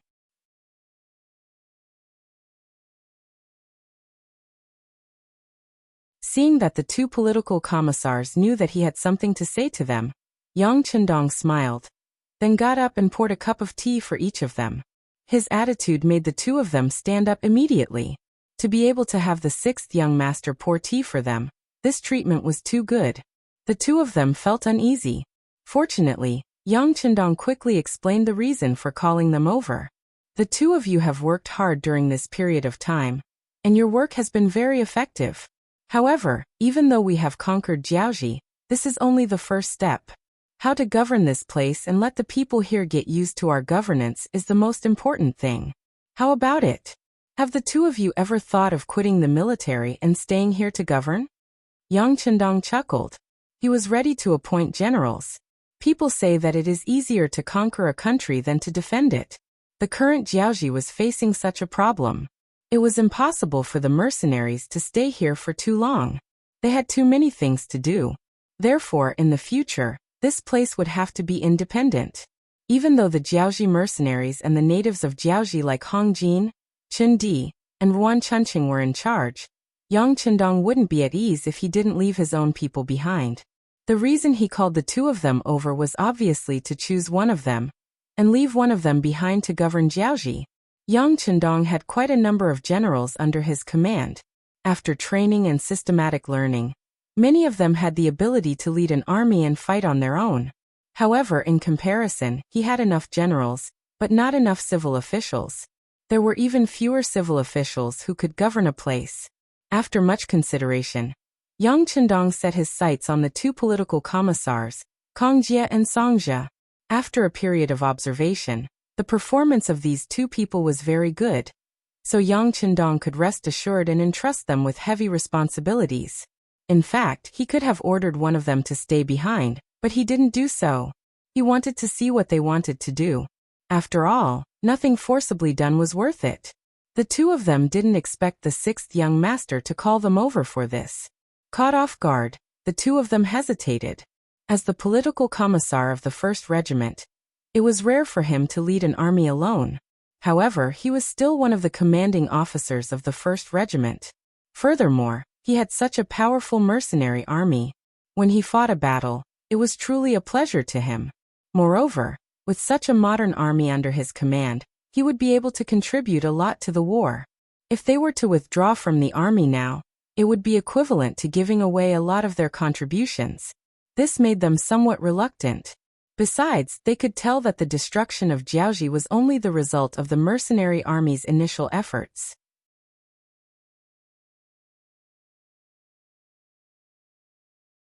There would be many more such incidents in the future. If they stayed behind in Jiaoji now, would they still be able to climb to a higher position in the future? Everyone has their own selfish motives, but they are also ambitious. If they stayed in Jiaoji, it would be equivalent to stopping their progress. It was no wonder they were in such a difficult position. Their expressions kept changing. Yang Chendong saw everything, but he didn't say anything. He was waiting for the two of them to make their own decisions. If they didn't want to withdraw from the army, he wouldn't force them to do anything. He would continue to look for suitable candidates. However, the two of them had a lower status in his heart. After all, they didn't see the big picture and couldn't see the big picture. Such an officer's future was limited. Time passed by slowly. After Yang Chendong drank 2 cups of tea, Kong Jie and Song Jie finally came to a decision. After looking at each other, they spoke at the same time. "Sixth young master, I am willing to stay." Yang Chendong didn't expect the two of them to speak at the same time. Of course, he was very satisfied. Good. It's rare for you to see the big picture.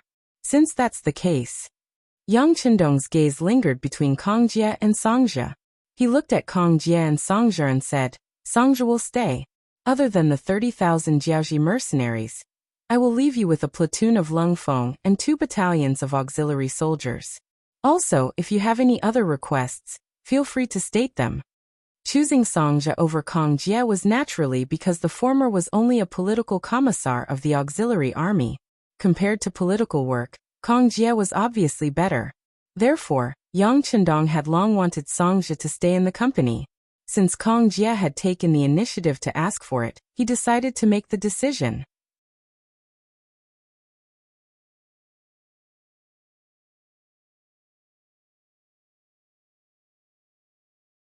Chapter 541. It was reasonable that Song Jie was willing to stay. He was only the political commissar of the auxiliary division. Even though he was doing a good job, he still needed some free time to be promoted to political commissar of the Cold Vanguard Regiment. Since there was no room for him to rise in the military, he might as well take up a position in the local government first. The 6th young master was the one who suggested this. Song Jie was sure that the other party would take note of his tactfulness. If there were any good opportunities in the future, the other party would surely remember him. As for the other requests, Song Jie thought about it carefully and made a suggestion. "Sixth young master, if it's possible, I hope to open a Yang family bank in Jiaoji. Although I haven't done any management work, I think Jiaoji should be built into a commercial center that radiates to the surrounding areas. If that's the case, it's necessary to have a Yang family bank to manage the finances." Over the past few days, a lot of resources had been shipped to Shiyu City from the sea. Most of them were clothing, food, shelter, and transportation. The clothing was mainly of various styles. Since this place was going to be managed by the mercenaries in the future, the clothes worn by the people would have to be changed to be more Chinese. They would have to change into traditional Chinese clothing.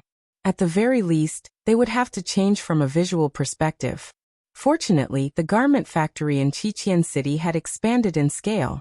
It wasn't too difficult to satisfy the needs of Jiaoji.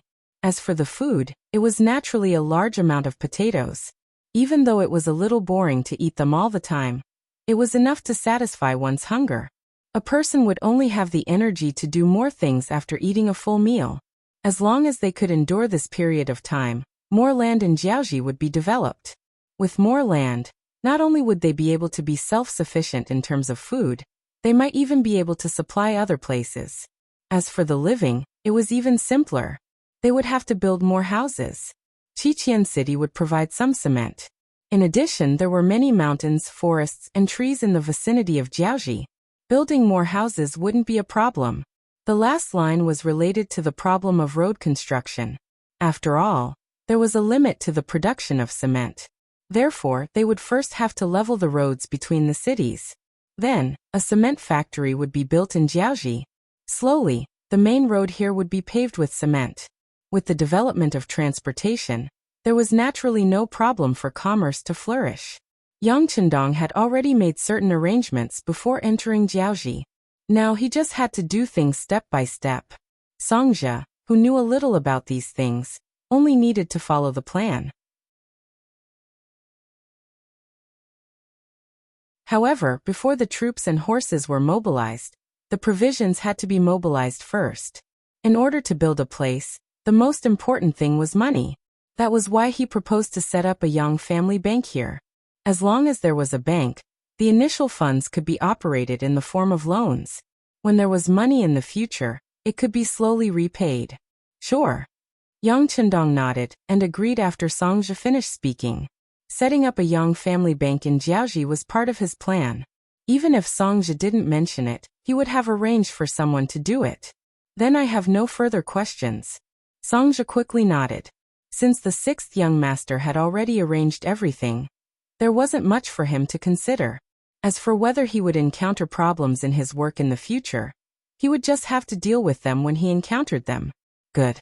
If there's anything else, you can send someone to contact me. I will settle it for you. Yang Chendong didn't have the experience of building a small country. Therefore, he couldn't overthink everything. Therefore, he gave Songzhi the privilege of being able to contact him at any time. The matter was finally settled. Songzhi became the temporary person in charge of Jiaoji, and Chang Qianhao became the first chairman of the Chamber of Commerce. Yang Chendong hoped that the two of them could work together to transform Jiaoji into a truly prosperous place. The matter of Jiaoji could be put aside for now. Yang Chendong set his sights on the neighboring Lansong kingdom. Fan Yuhai brought 20,000 Jiaoji elites and fled to this kingdom. Logically speaking, this was a good excuse to launch a military attack on the Lansong kingdom. Just like when he dealt with Jiaoji previously, he was here under the banner of the Southern Ming Emperor, and also to avenge the assassination attempt on his life. With enough justification, he had a good reason to attack. Now that he had an excuse to deal with the Lansong kingdom, Yang Chendong really wanted to lead the mercenaries to annihilate the kingdom. Unfortunately, before Yang Chendong could decide what to do, the Lansong kingdom had already sent someone to inform him that they were encircling Fan Yuhai's troops. They would definitely give the mercenaries and the Duke of Loyalty of the Great Ming Dynasty an explanation. Initially, he thought that it would be too big of a step to make a move on the Lansong kingdom before Jiaoji was stabilized. Since there was no excuse to attack, Yang Chendong could only wait and observe. At the same time, he used this opportunity to train his troops. Speaking of which, in the Battle of Jiaoji, there were too many auxiliary soldiers who contributed greatly and earned the right to be promoted to the Cold Vanguard.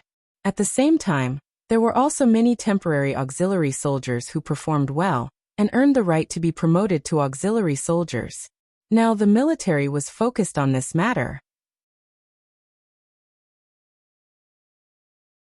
Even the political commissar of the Cold Vanguard Regiment, Kong Jia, was no longer busy with the construction of Jiaoji. Instead, he started to organize the promotion assessment. Everyone was busy. Yang Chendong brought the first and second guards to join the assessment team. He acted as an invigilator to assess the outstanding soldiers who were promoted from auxiliary soldiers to Cold Vanguard. Southern Ming capital Nanjing City. Kai Gu, who was covered in dust, rushed back. As soon as he entered the city, before he could even take a sip of water, an embroidered uniform guard appeared in front of him and brought him to Zhu Qizhen of the Ying sect. "Beloved Minister Kai, how did it go?" Zhu Qizhen asked anxiously when he saw Kai Gu in the side hall of the palace. In the side hall, Chao Jixiang, Qian Sengliang, Kai Zhong, and a few other eunuch leaders were also present. Kai Gu knelt on the ground and recounted everything he had seen and heard along the way, including the current situation of Jiaoji. Listening to Kai Gu kneeling on the ground and saying something, Zhu Qizhen's face was sometimes gloomy and sometimes relaxed. His expression was constantly changing. Not only him, but the eunuchs standing below were also shocked. They didn't expect Jiaoji to be wiped out in such a short period of time. This gave them a new understanding and evaluation of the strength of the mercenaries. In less than an hour, Kai Gitsai reported everything he had seen and heard, especially everything he had talked about with the Duke of Loyalty. Then, he kowtowed to the ground with a respectful expression, waiting for the emperor to deal with him. Jiaoji was destroyed just like that, and Lily was captured alive? Zhu Qizhen said in a daze. It could be seen that the high and mighty Zhu Qizhen's expression wasn't too good. Even when the Great Ming Dynasty was at its peak, it was impossible for them to crush Jiaoji like they did with the mercenaries. Perhaps the great Ming dynasty's ideology of moderation played a role in this. They never had the thought of destroying other countries. But no matter what, they couldn't do anything to Jiaoji. Now, however, the mercenaries easily destroyed them. Even the old King Lily fell into the hands of the mercenaries and became their prisoner. Judging others by their own standards, how could he not feel a trace of sadness when he thought about such a thing? If the mercenaries could destroy Jiaoji so easily, wouldn't it be a huge headache if they became the enemy of the great Ming dynasty? What was going on with Yang Qindong? Why didn't he see that he had this kind of ability before? Was it really just a coincidence that he saved the mercenary leader, who had never appeared before, and that's how he gained his current power? At this moment, countless thoughts appeared in Zhu Qizhen's mind. He actually felt a faint sense of worry in his heart. Zhu Qizhen was speechless for a long time.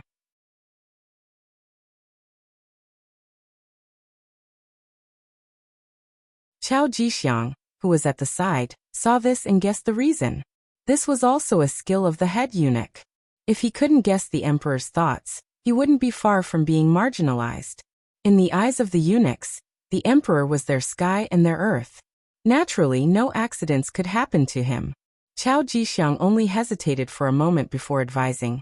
Your Majesty, Jiaoji is a small country with a population of less than 2 million.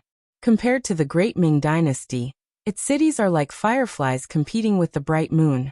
How can they be compared to the sun?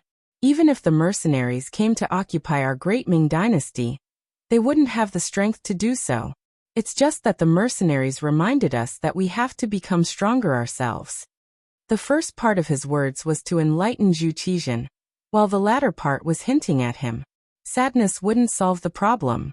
Only by developing oneself and strengthening oneself would one be able to do so. To be able to become the emperor.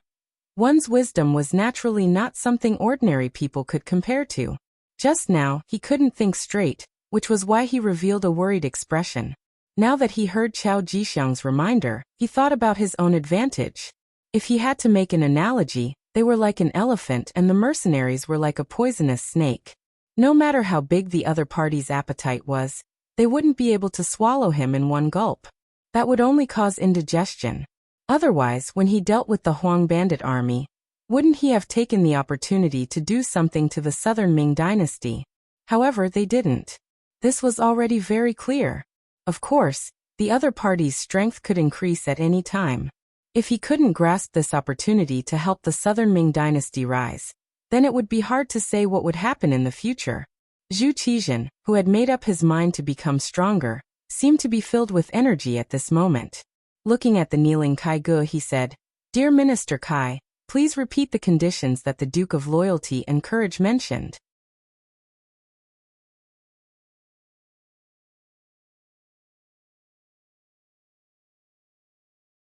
Chapter 542. Yes, Your Majesty. Kai Ge nodded and repeated Yang Qindong's request. In the following time, Zhu Qizhen and the eunuchs discussed how much money they needed to train the new army and how many people they needed to trade. Just as Yang Qindong had expected, Zhu Qizhen did not pay much attention to population. Especially after Yunnan, Guangxi and Guangdong were occupied by the Min King's forces. Many refugees escaped from there, and were now entrenched in the southeastern provinces. There were even many who were heading towards Nanjing. According to the reports of the officials, the appearance of these refugees had greatly affected the security of other places. Their daily necessities alone were a big problem, which often gave the local officials a headache. This time, they could use the method of trading to transport these people out. As for whether this would strengthen the mercenary army, not to mention that they did not provide the population, did the mercenary army not have other ways? It was very difficult to make these refugees into an army. These people did not have enough to eat, they did not have warm clothes, and their health was generally not good. Otherwise, the southern Ming Empire would have recruited them into the army. Otherwise, the Min King's forces would not have easily let them leave their territory. In short, these people were of little value to Zhu Qizhen.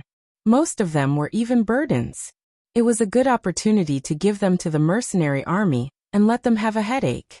It was also a good way to make them worry, so that they would not threaten him with a strong army.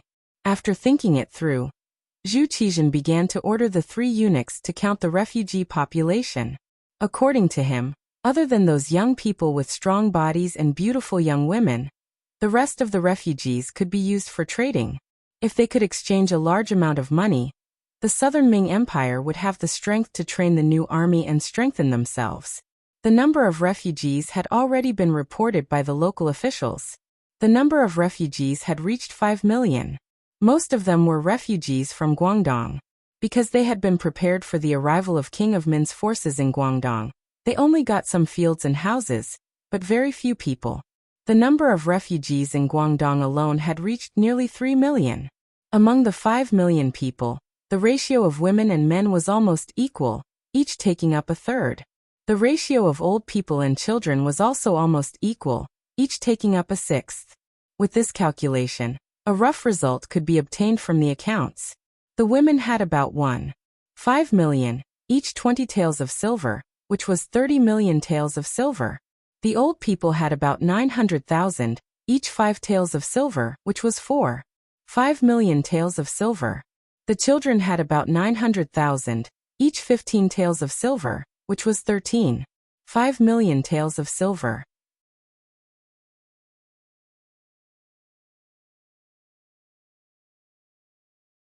The men had about 1 million, each 500,000 taels of silver, which was 50 million taels of silver. Altogether, the total population was about 4,300,000 people. If they were to trade, they would be able to obtain 98 million taels of silver. After the number came out, even Zhu Qizhen could not help but suck in a breath of cold air. He didn't expect that a group of vagrants could increase his income so much. Once they had this 98 million taels of silver, the economy of the Southern Ming Empire would be revitalized. Not only would they have the money to train the new army, they could also make more armor and weapons. At the same time, they could also use it to develop the country. It was not impossible for the Southern Ming Empire to have a drastic change. Haha, good. Zhu Qizhen said the word good 3 times in a row, completely revealing the excitement in his heart. Pass down my decree, order all the provinces to send all the refugees to the Songjiang prefecture. And not only the refugees, but also those who have committed crimes and have not changed. They will also be sent to the Songjiang prefecture. Great companion, this matter will be handed over to you and beloved Minister Kai Zhong.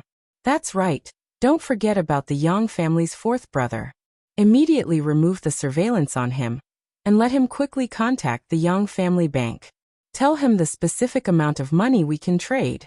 Don't let them not take out enough money when the time comes. At this moment, Zhu Qizhen had already thrown the threat of Yang Qindong to the side. What he needed to do now was to let the Southern Ming Empire rise again under his leadership. Zhu Qizhen's imperial edicts were passed down without the discussion of the ministers. The reason why he did this was because he did not want to give people the chance to argue. With his understanding of the ministers, once they knew that he had a human trade with the mercenaries, they would definitely stand up to stop it. Even though these ministers were already helpless against the refugees. They had read the books of sages since they were young, so they naturally wanted to learn how to be a saint. They would definitely not agree to abandon the people like this. Since they would not agree, then why did he need their permission? He was the emperor. However, there was no such thing as an airtight pants in the world, not to mention that this matter involved so many people. In less than a day, the ministers below knew about this matter. Then, they hurriedly walked into the palace.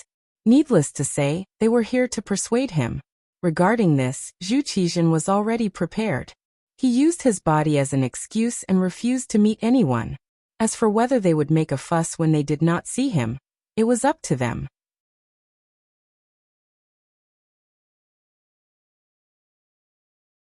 If it were not for the Southern Ming Empire's ancestral teachings that there was no need to punish a doctor, he really did not mind looking for a few people at this time to kill the prestige of those ministers who only knew how to eat, drink, and enjoy every day and were useless at critical times.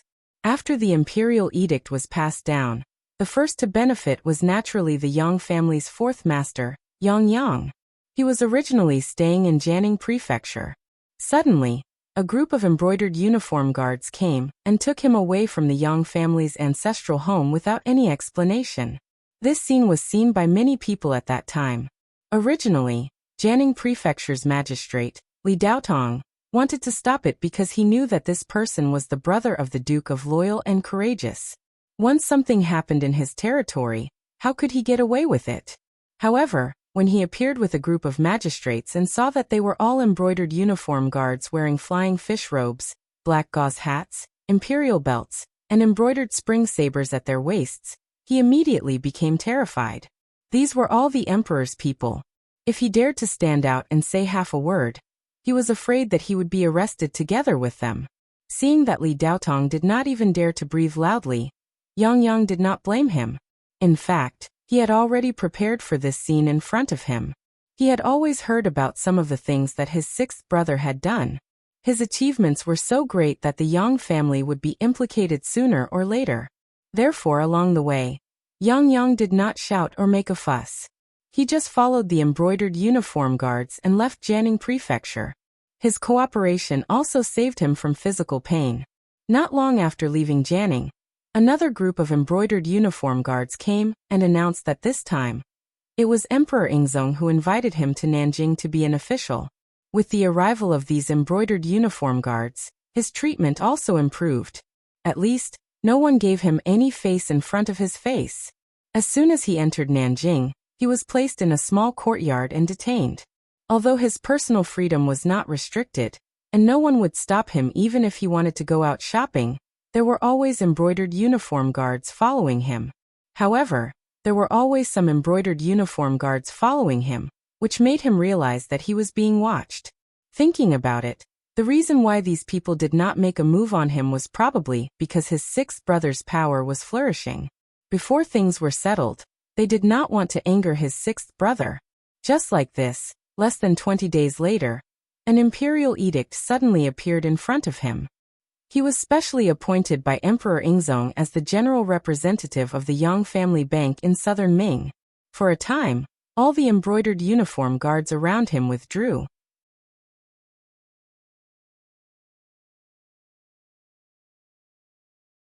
This time, they really withdrew.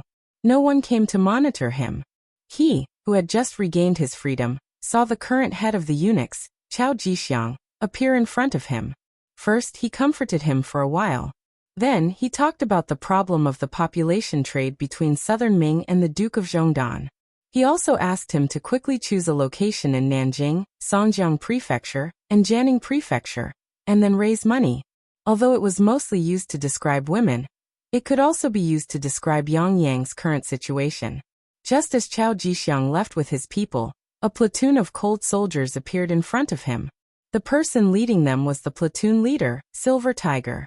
This person had stayed in the Yang family manor outside Baiming's capital, and was one of Yang Qindong's trusted subordinates. Silver Tiger's arrival was not only to protect fourth master Yang's safety, but also to help him prepare the Yang family bank. Many contacts with the security bureau had to go through his hands. This was not because Yang Qindong did not trust his fourth brother, but because he did not want his fourth brother to be involved in dangerous matters. The news that southern Ming was going to trade people with the mercenaries spread like a gust of wind. For a time, the various powers had different reactions. When the news reached Baiming, Zhu Qiyu, who was the acting head, was silent at first. Then he loudly reprimanded Zhu Qizhen in front of his civil and military officials. Since the founding of the Great Ming, our Great Ming has benefited tens of thousands of people. We are determined to let them live a good life. When did we ever trade people? This Zhu Qizhen clearly doesn't care about the rules of our ancestors. At this moment, Zhu Qiyu was already on the same level as Zhu Qizhen. He no longer called him great mastering like before. At the very least, he would call him elder cousin. Instead, he directly called him by his name. Zhu Qiyu sat on the golden dragon throne and raged. The officials below all lowered their heads and did not say anything. When the Great Ming was first established, there were indeed some rules. For example, there were no political marriages, no tribute, the Son of Heaven guarded the country, the king died for the country, and so on. This was already a lot more unyielding compared to other dynasties. However, There was no such thing as trading people was prohibited in these rules. Not to mention, in order to survive, the Southern Ming even gave the title of king with a different surname. What did it matter if they traded people for military funds?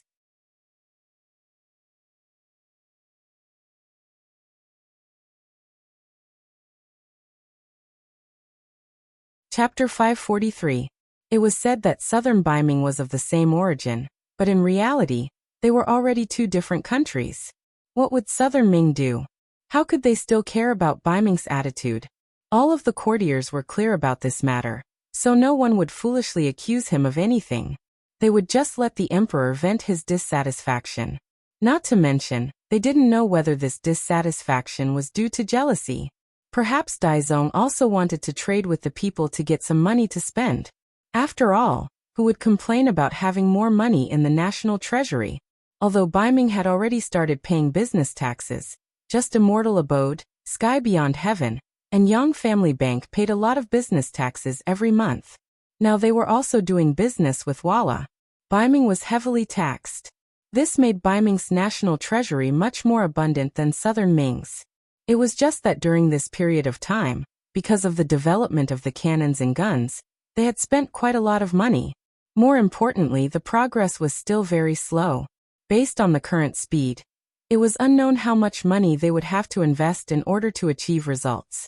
If there was a new source of income, Zhu Qiyu would definitely be very happy. After Zhu Qiyu said all this, it was possible that the grapes were sour because they couldn't eat them. Once Southern Ming became strong with money, it was also possible that they would threaten Beiming. As for which one it was, who among the officials could say for sure? No one said anything. This made it difficult for Zhu Qiyu to continue his plan of using this matter to ruin Zhu Qijian's reputation. He, who was already a bit upset, could only wave his hand and announce that the court was dismissed. All of the officials knelt and said, "Long live the emperor." Then they left. Only Jining, the chief eunuch, stood there without moving. He was originally supposed to serve the emperor. Since Zhu Qiyu didn't leave, he naturally didn't dare and couldn't leave. Beloved official Jin, don't you think Zong's actions are inappropriate? Now that there were no outsiders, Zhu Qiyu was no longer as angry as before. On the contrary, she was very calm and even changed the way she addressed Zhu Qijian. Jining, who was standing respectfully at the side, was also somewhat unsure of Zhu Qiyu's thoughts. After all, things had happened too quickly. The news had just spread over there, and Zhu Qiyu had already flown into a rage. Jining didn't have time to understand too much. Now that he was asked, he could only speak in a probing tone. "Your Majesty, why don't this official find some people to punish that person in the south?" There's no need for that. Zhu Qiyu hesitated for a while, but in the end, she rejected this method. Presumably, there are some things that we don't need to do, and there will be others who will do it.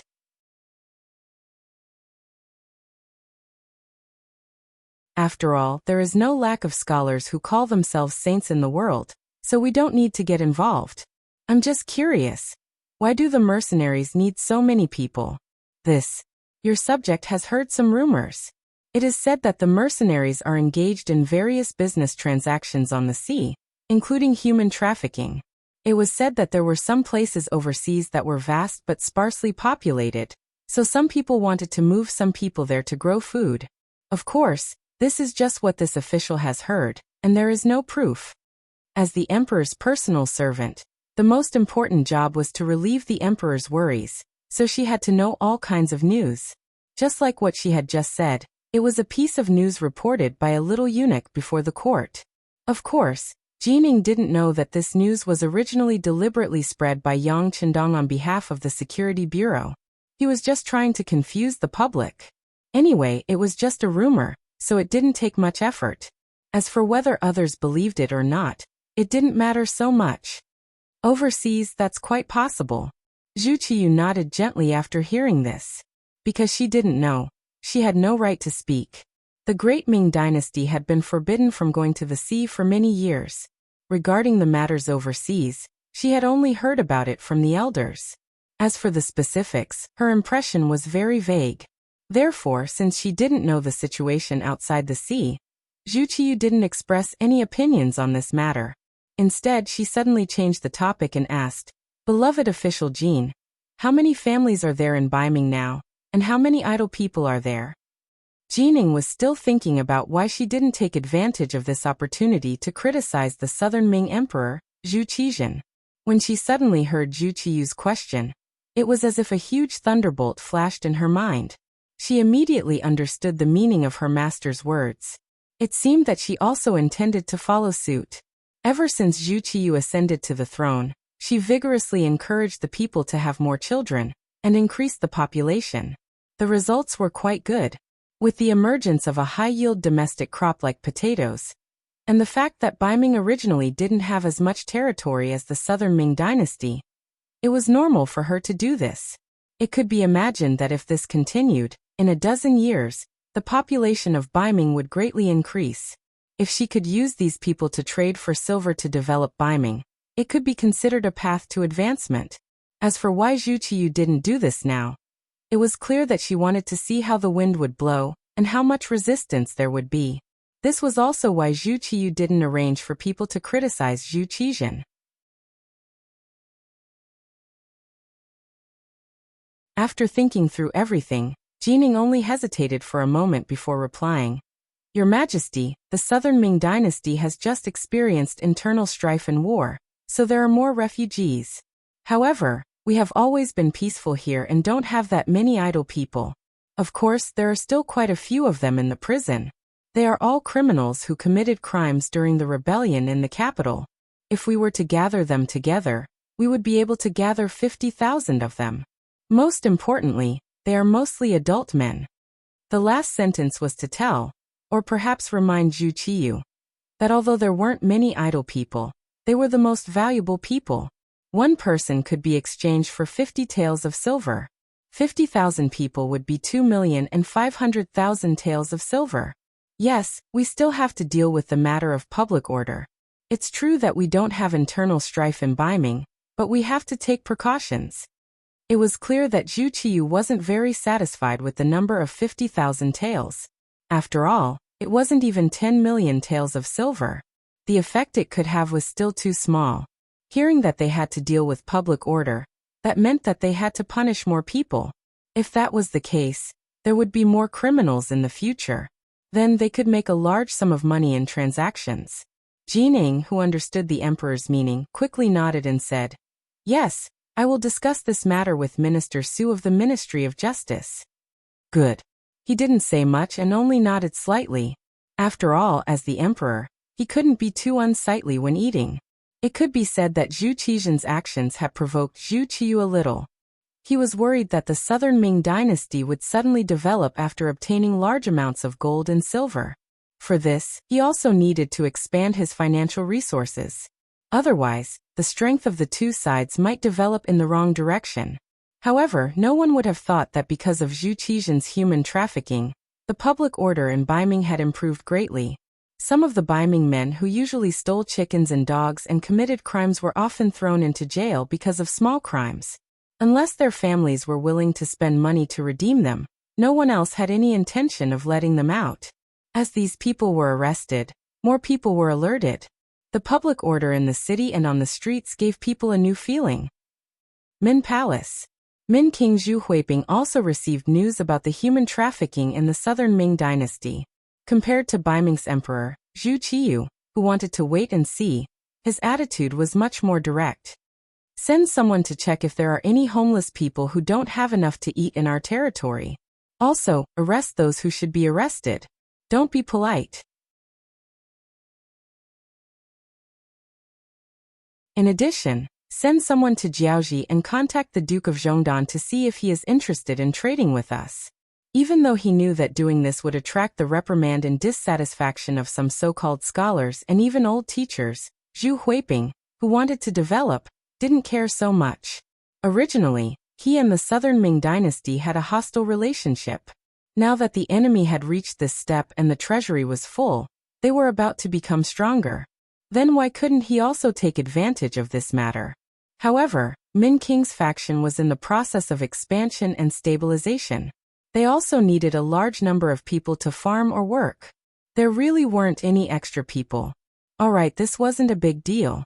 Those who were willing to work hard would be used first, but those who were idling around had to be captured. Once enough people were gathered, they would naturally be able to trade with the mercenaries for gold and silver. Therefore, after Baiming, the public order in most of Yunnan, Guangxi, and Guangdong under Min King's faction had improved. This was something that Yang Qindong didn't expect before. At this time, Yang Qindong also received news from the front. When he learned that the southern Ming dynasty wanted to take out more than 4 million people to trade with him, he was stunned at first. Then he laughed happily.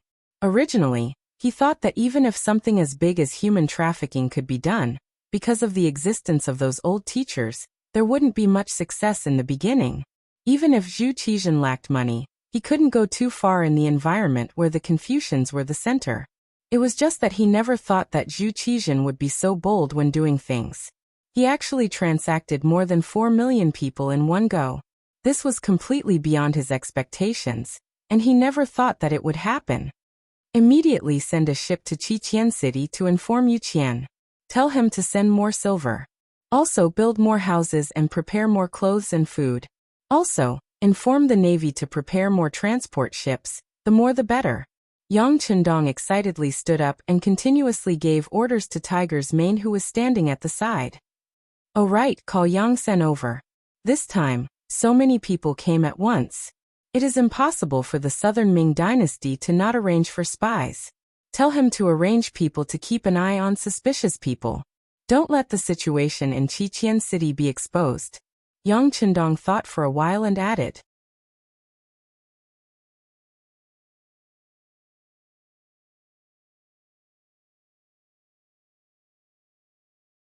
Chapter 544.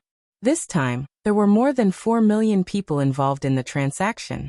With such a large population, it would be too much work to completely screen out the spies sent by the Southern Ming Empire. Since that was the case, it would be better not to screen them but to control them from the source. Once they entered Crimson City, they would not be released until they were thoroughly investigated. This way, even if the spies obtained the information they wanted, it would be useless if they could not upload it to Ryukyu Island. With so many Han citizens in his hands, it was obvious that the manpower in Crimson City would definitely be sufficient. As long as these newcomers were given time to get used to each other, it would not be long before a large number of useful people would appear under him. At that time, it would be time for him to expand greatly. Tiger's Mane went out to handle some matters. Yang Qindong was still a little excited and could not sit still. Looking at Beta Persei standing beside him, he seemed to have thought of something and asked, "Oh right, is there any news from the Lansong Kingdom?" "Young master, not yet," Beta Persei said in a low voice. He had no choice but to lower his voice. His voice was a little too loud. If he did not lower his voice, who knew if he would be frightened by the young master? If that happened, the young master would be scolded again. "Not yet." "Then go and tell the messenger in charge of contacting the Lansong Kingdom to give them 10 days. If there is still no news, then we will have to go and capture them ourselves." With so many Han citizens, Yang Qindong could be said to be full of confidence. If the Lansong Kingdom wanted to continue to be perfunctory, he did not mind sending troops to destroy them. Although the time was not completely ripe yet, if he squeezed a little, it could be considered as barely occupying another country. Yang Qindong's tone became a lot more vigorous. When the news reached the Kanglan Kingdom, King Paiyasai became nervous. Who was Yang Qindong? He was the general of the mercenary army. The powerful Jiaoji Kingdom had been destroyed so easily. In comparison, in terms of military strength, they were slightly weaker than Jiaoji, although he did not want to admit this fact. Previously, Jiaoji was the scapegoat for sending assassins to assassinate Yang Qindong, and was annihilated just like that. Now that Fan Yuhai was in Kanglan Kingdom, this excuse absolutely could not fall into the hands of the other party. General Sangwang was called and Paiyasai inquired about it. Sangwang La, the representative general of the Laos, was just like Lottie, the general of the Laos who had fallen into a trap. The only difference was that he was representing the interests of the Laos. "Your Majesty, General Sisi is having a meeting with General Fan Yuhai. It's just that according to the news from the front, some of what General Fan said is not without reason." Sang Wenla first bowed to Paiyasai, then told him what he had just learned. The so-called General Sexy is also one of the famous generals of the Lan Kingdom. He represents the interests of the old dragon clan. What did General Fan Yuhai say? Paiyasai asked with a deep expression. Your Majesty, General Fan said that since the mercenaries can find a reason to annihilate Jiaoji, they can also find a reason to deal with our Lan Kingdom in the future. In other words, this war will be fought sooner or later. Since that's the case, why don't we take advantage of the fact that the enemy is tired from the battle and suddenly attack? At least we will have the upper hand, and General Fan Yuhai will fully support us when the time comes. It's equivalent to having one more ally and more strength. Sang Wenla said as he carefully observed King Paiyasai's expression. King Paiyasai fell silent when he heard this.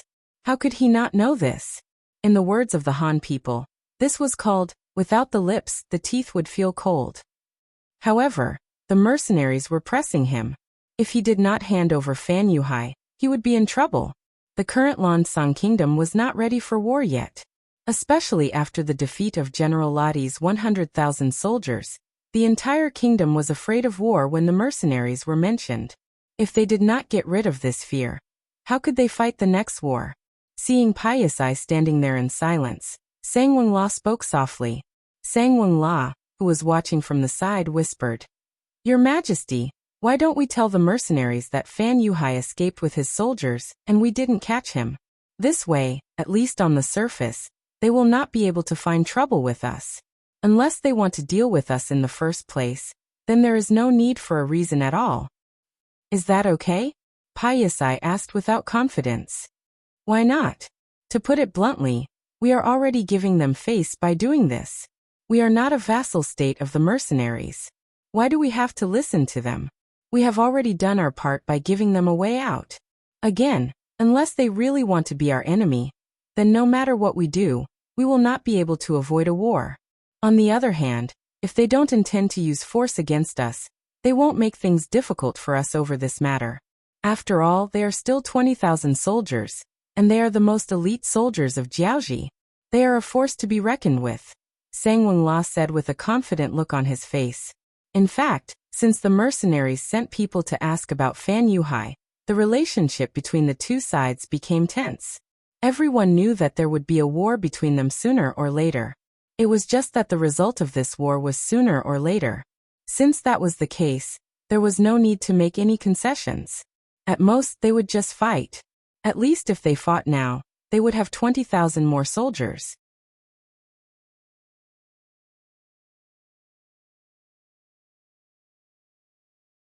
On the other hand, if they only wanted to curry favor with the mercenaries, Fan Yuhai's 20,000 soldiers would not be easy to deal with. The Lan Kingdom did not know how much they would have to pay. Alright, then go and arrange for someone to talk to the mercenary emissary. Right, tell the army to be on alert. King Paiyasai touched his forehead and said with a headache. Where did these mercenaries come from? How did they suddenly appear and destroy his neighbor, Jiaoji? All of this happened too quickly, and the pressure it gave him was too great. It actually made him feel like he was in a dilemma. Yang Chendong, who was in the neighboring country, received news about the Lan Kingdom 2 days later. After hearing the reply, he laughed and put the matter aside. The Lan King was also smart. He knew that there would be a war between them sooner or later, so he did not agree to his request. That was fine, he could just put it aside first. It was just an extra 20,000 soldiers from Fan Yuhai, so the mercenaries did not put them in their eyes. As for not looking for trouble now, it did not mean that they would not look for trouble in the future. The most important thing now was to get the 3 million Han people to Ryukyu Island first.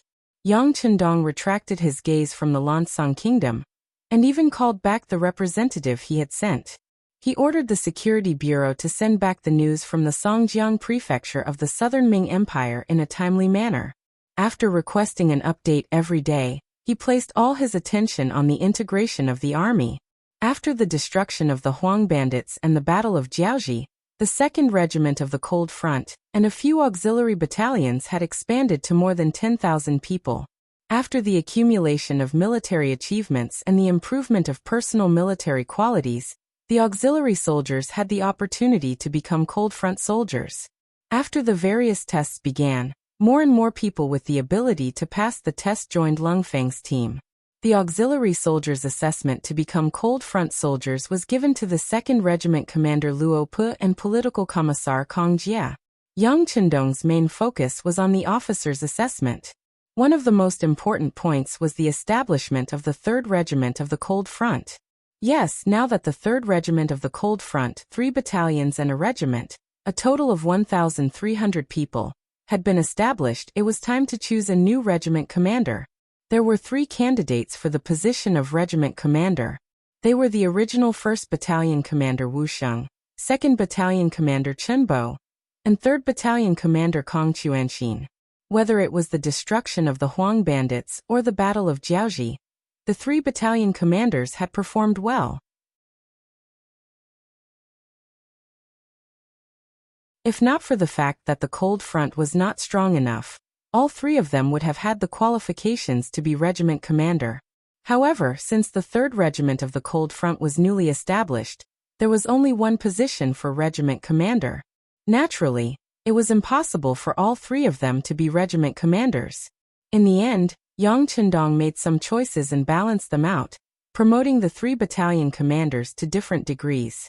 After the reshuffling, the 2nd Regiment commander was still Luo Pu, who was also the commander of the 2nd Regiment's 1st Battalion. Political Commissar Kong Jia was still the same. The original 3rd Battalion commander Kong Chuanxin was promoted to the 2nd Regiment's Chief of Staff, becoming a deputy regiment commander. The position of 3rd Battalion commander was given to 1st Company Commander Tian Su, who had performed the best. The new regiment commander of the 3rd Regiment, Wu Sheng, was also the commander of the 3rd Regiment's 1st Battalion. Political Commissar Chen Bo was also the commander of the 2nd Battalion. 3rd Battalion Commander Chen Yang, who was originally a company commander of the 2nd Battalion, was also promoted. In addition, the original reconnaissance company was promoted to a reconnaissance battalion, and the 1st Battalion commander was Su Yunsheng, who was originally a company commander. After the reshuffling, Wu Sheng, Chen Bo, and Kong Chuanxin were promoted to regiment commander and deputy regiment commander respectively. It was a happy ending for everyone. Don't worry about scarcity, worry about inequality. There were only so many positions, so it was no wonder that Yang Chendong wanted to divide the spoils. Having been in the army before, he knew very well that the relationship between officers was that of good buddies and iron comrades in arms, but at the same time, there was also a competitive relationship. If this subtle relationship was not handled well, it could lead to a big mistake. Fortunately, Yang Chendong's prestige was enough. After this distribution, everyone was happy. Even Chief of Staff Kong Chuanxin, who was only promoted by half a rank, didn't show the slightest displeasure. This made Yang Chendong feel relieved. The original 1 regiment of Cold Front was expanded into 2 regiments. At this moment, the auxiliary troops also grew stronger. Originally, there were only 12 battalions. Even after transferring a regiment of soldiers to Lungfeng, they still managed to expand to 15 battalions due to the temporary addition of auxiliary soldiers. On the other hand, the temporary auxiliary troops were reduced from the original 14 battalions to 6 battalions. After passing the test, they would directly become auxiliary troops. You're tuning in to the Li Mei's Wuxia Whispers YouTube channel. We're so grateful for your support, and don't forget to subscribe to join us on this incredible journey through captivating stories. Your generosity through donations truly makes a world of difference, as it's the primary source of revenue that allows me to expand and enhance this channel for you. Thank you from the bottom of my heart for being a part of this adventure.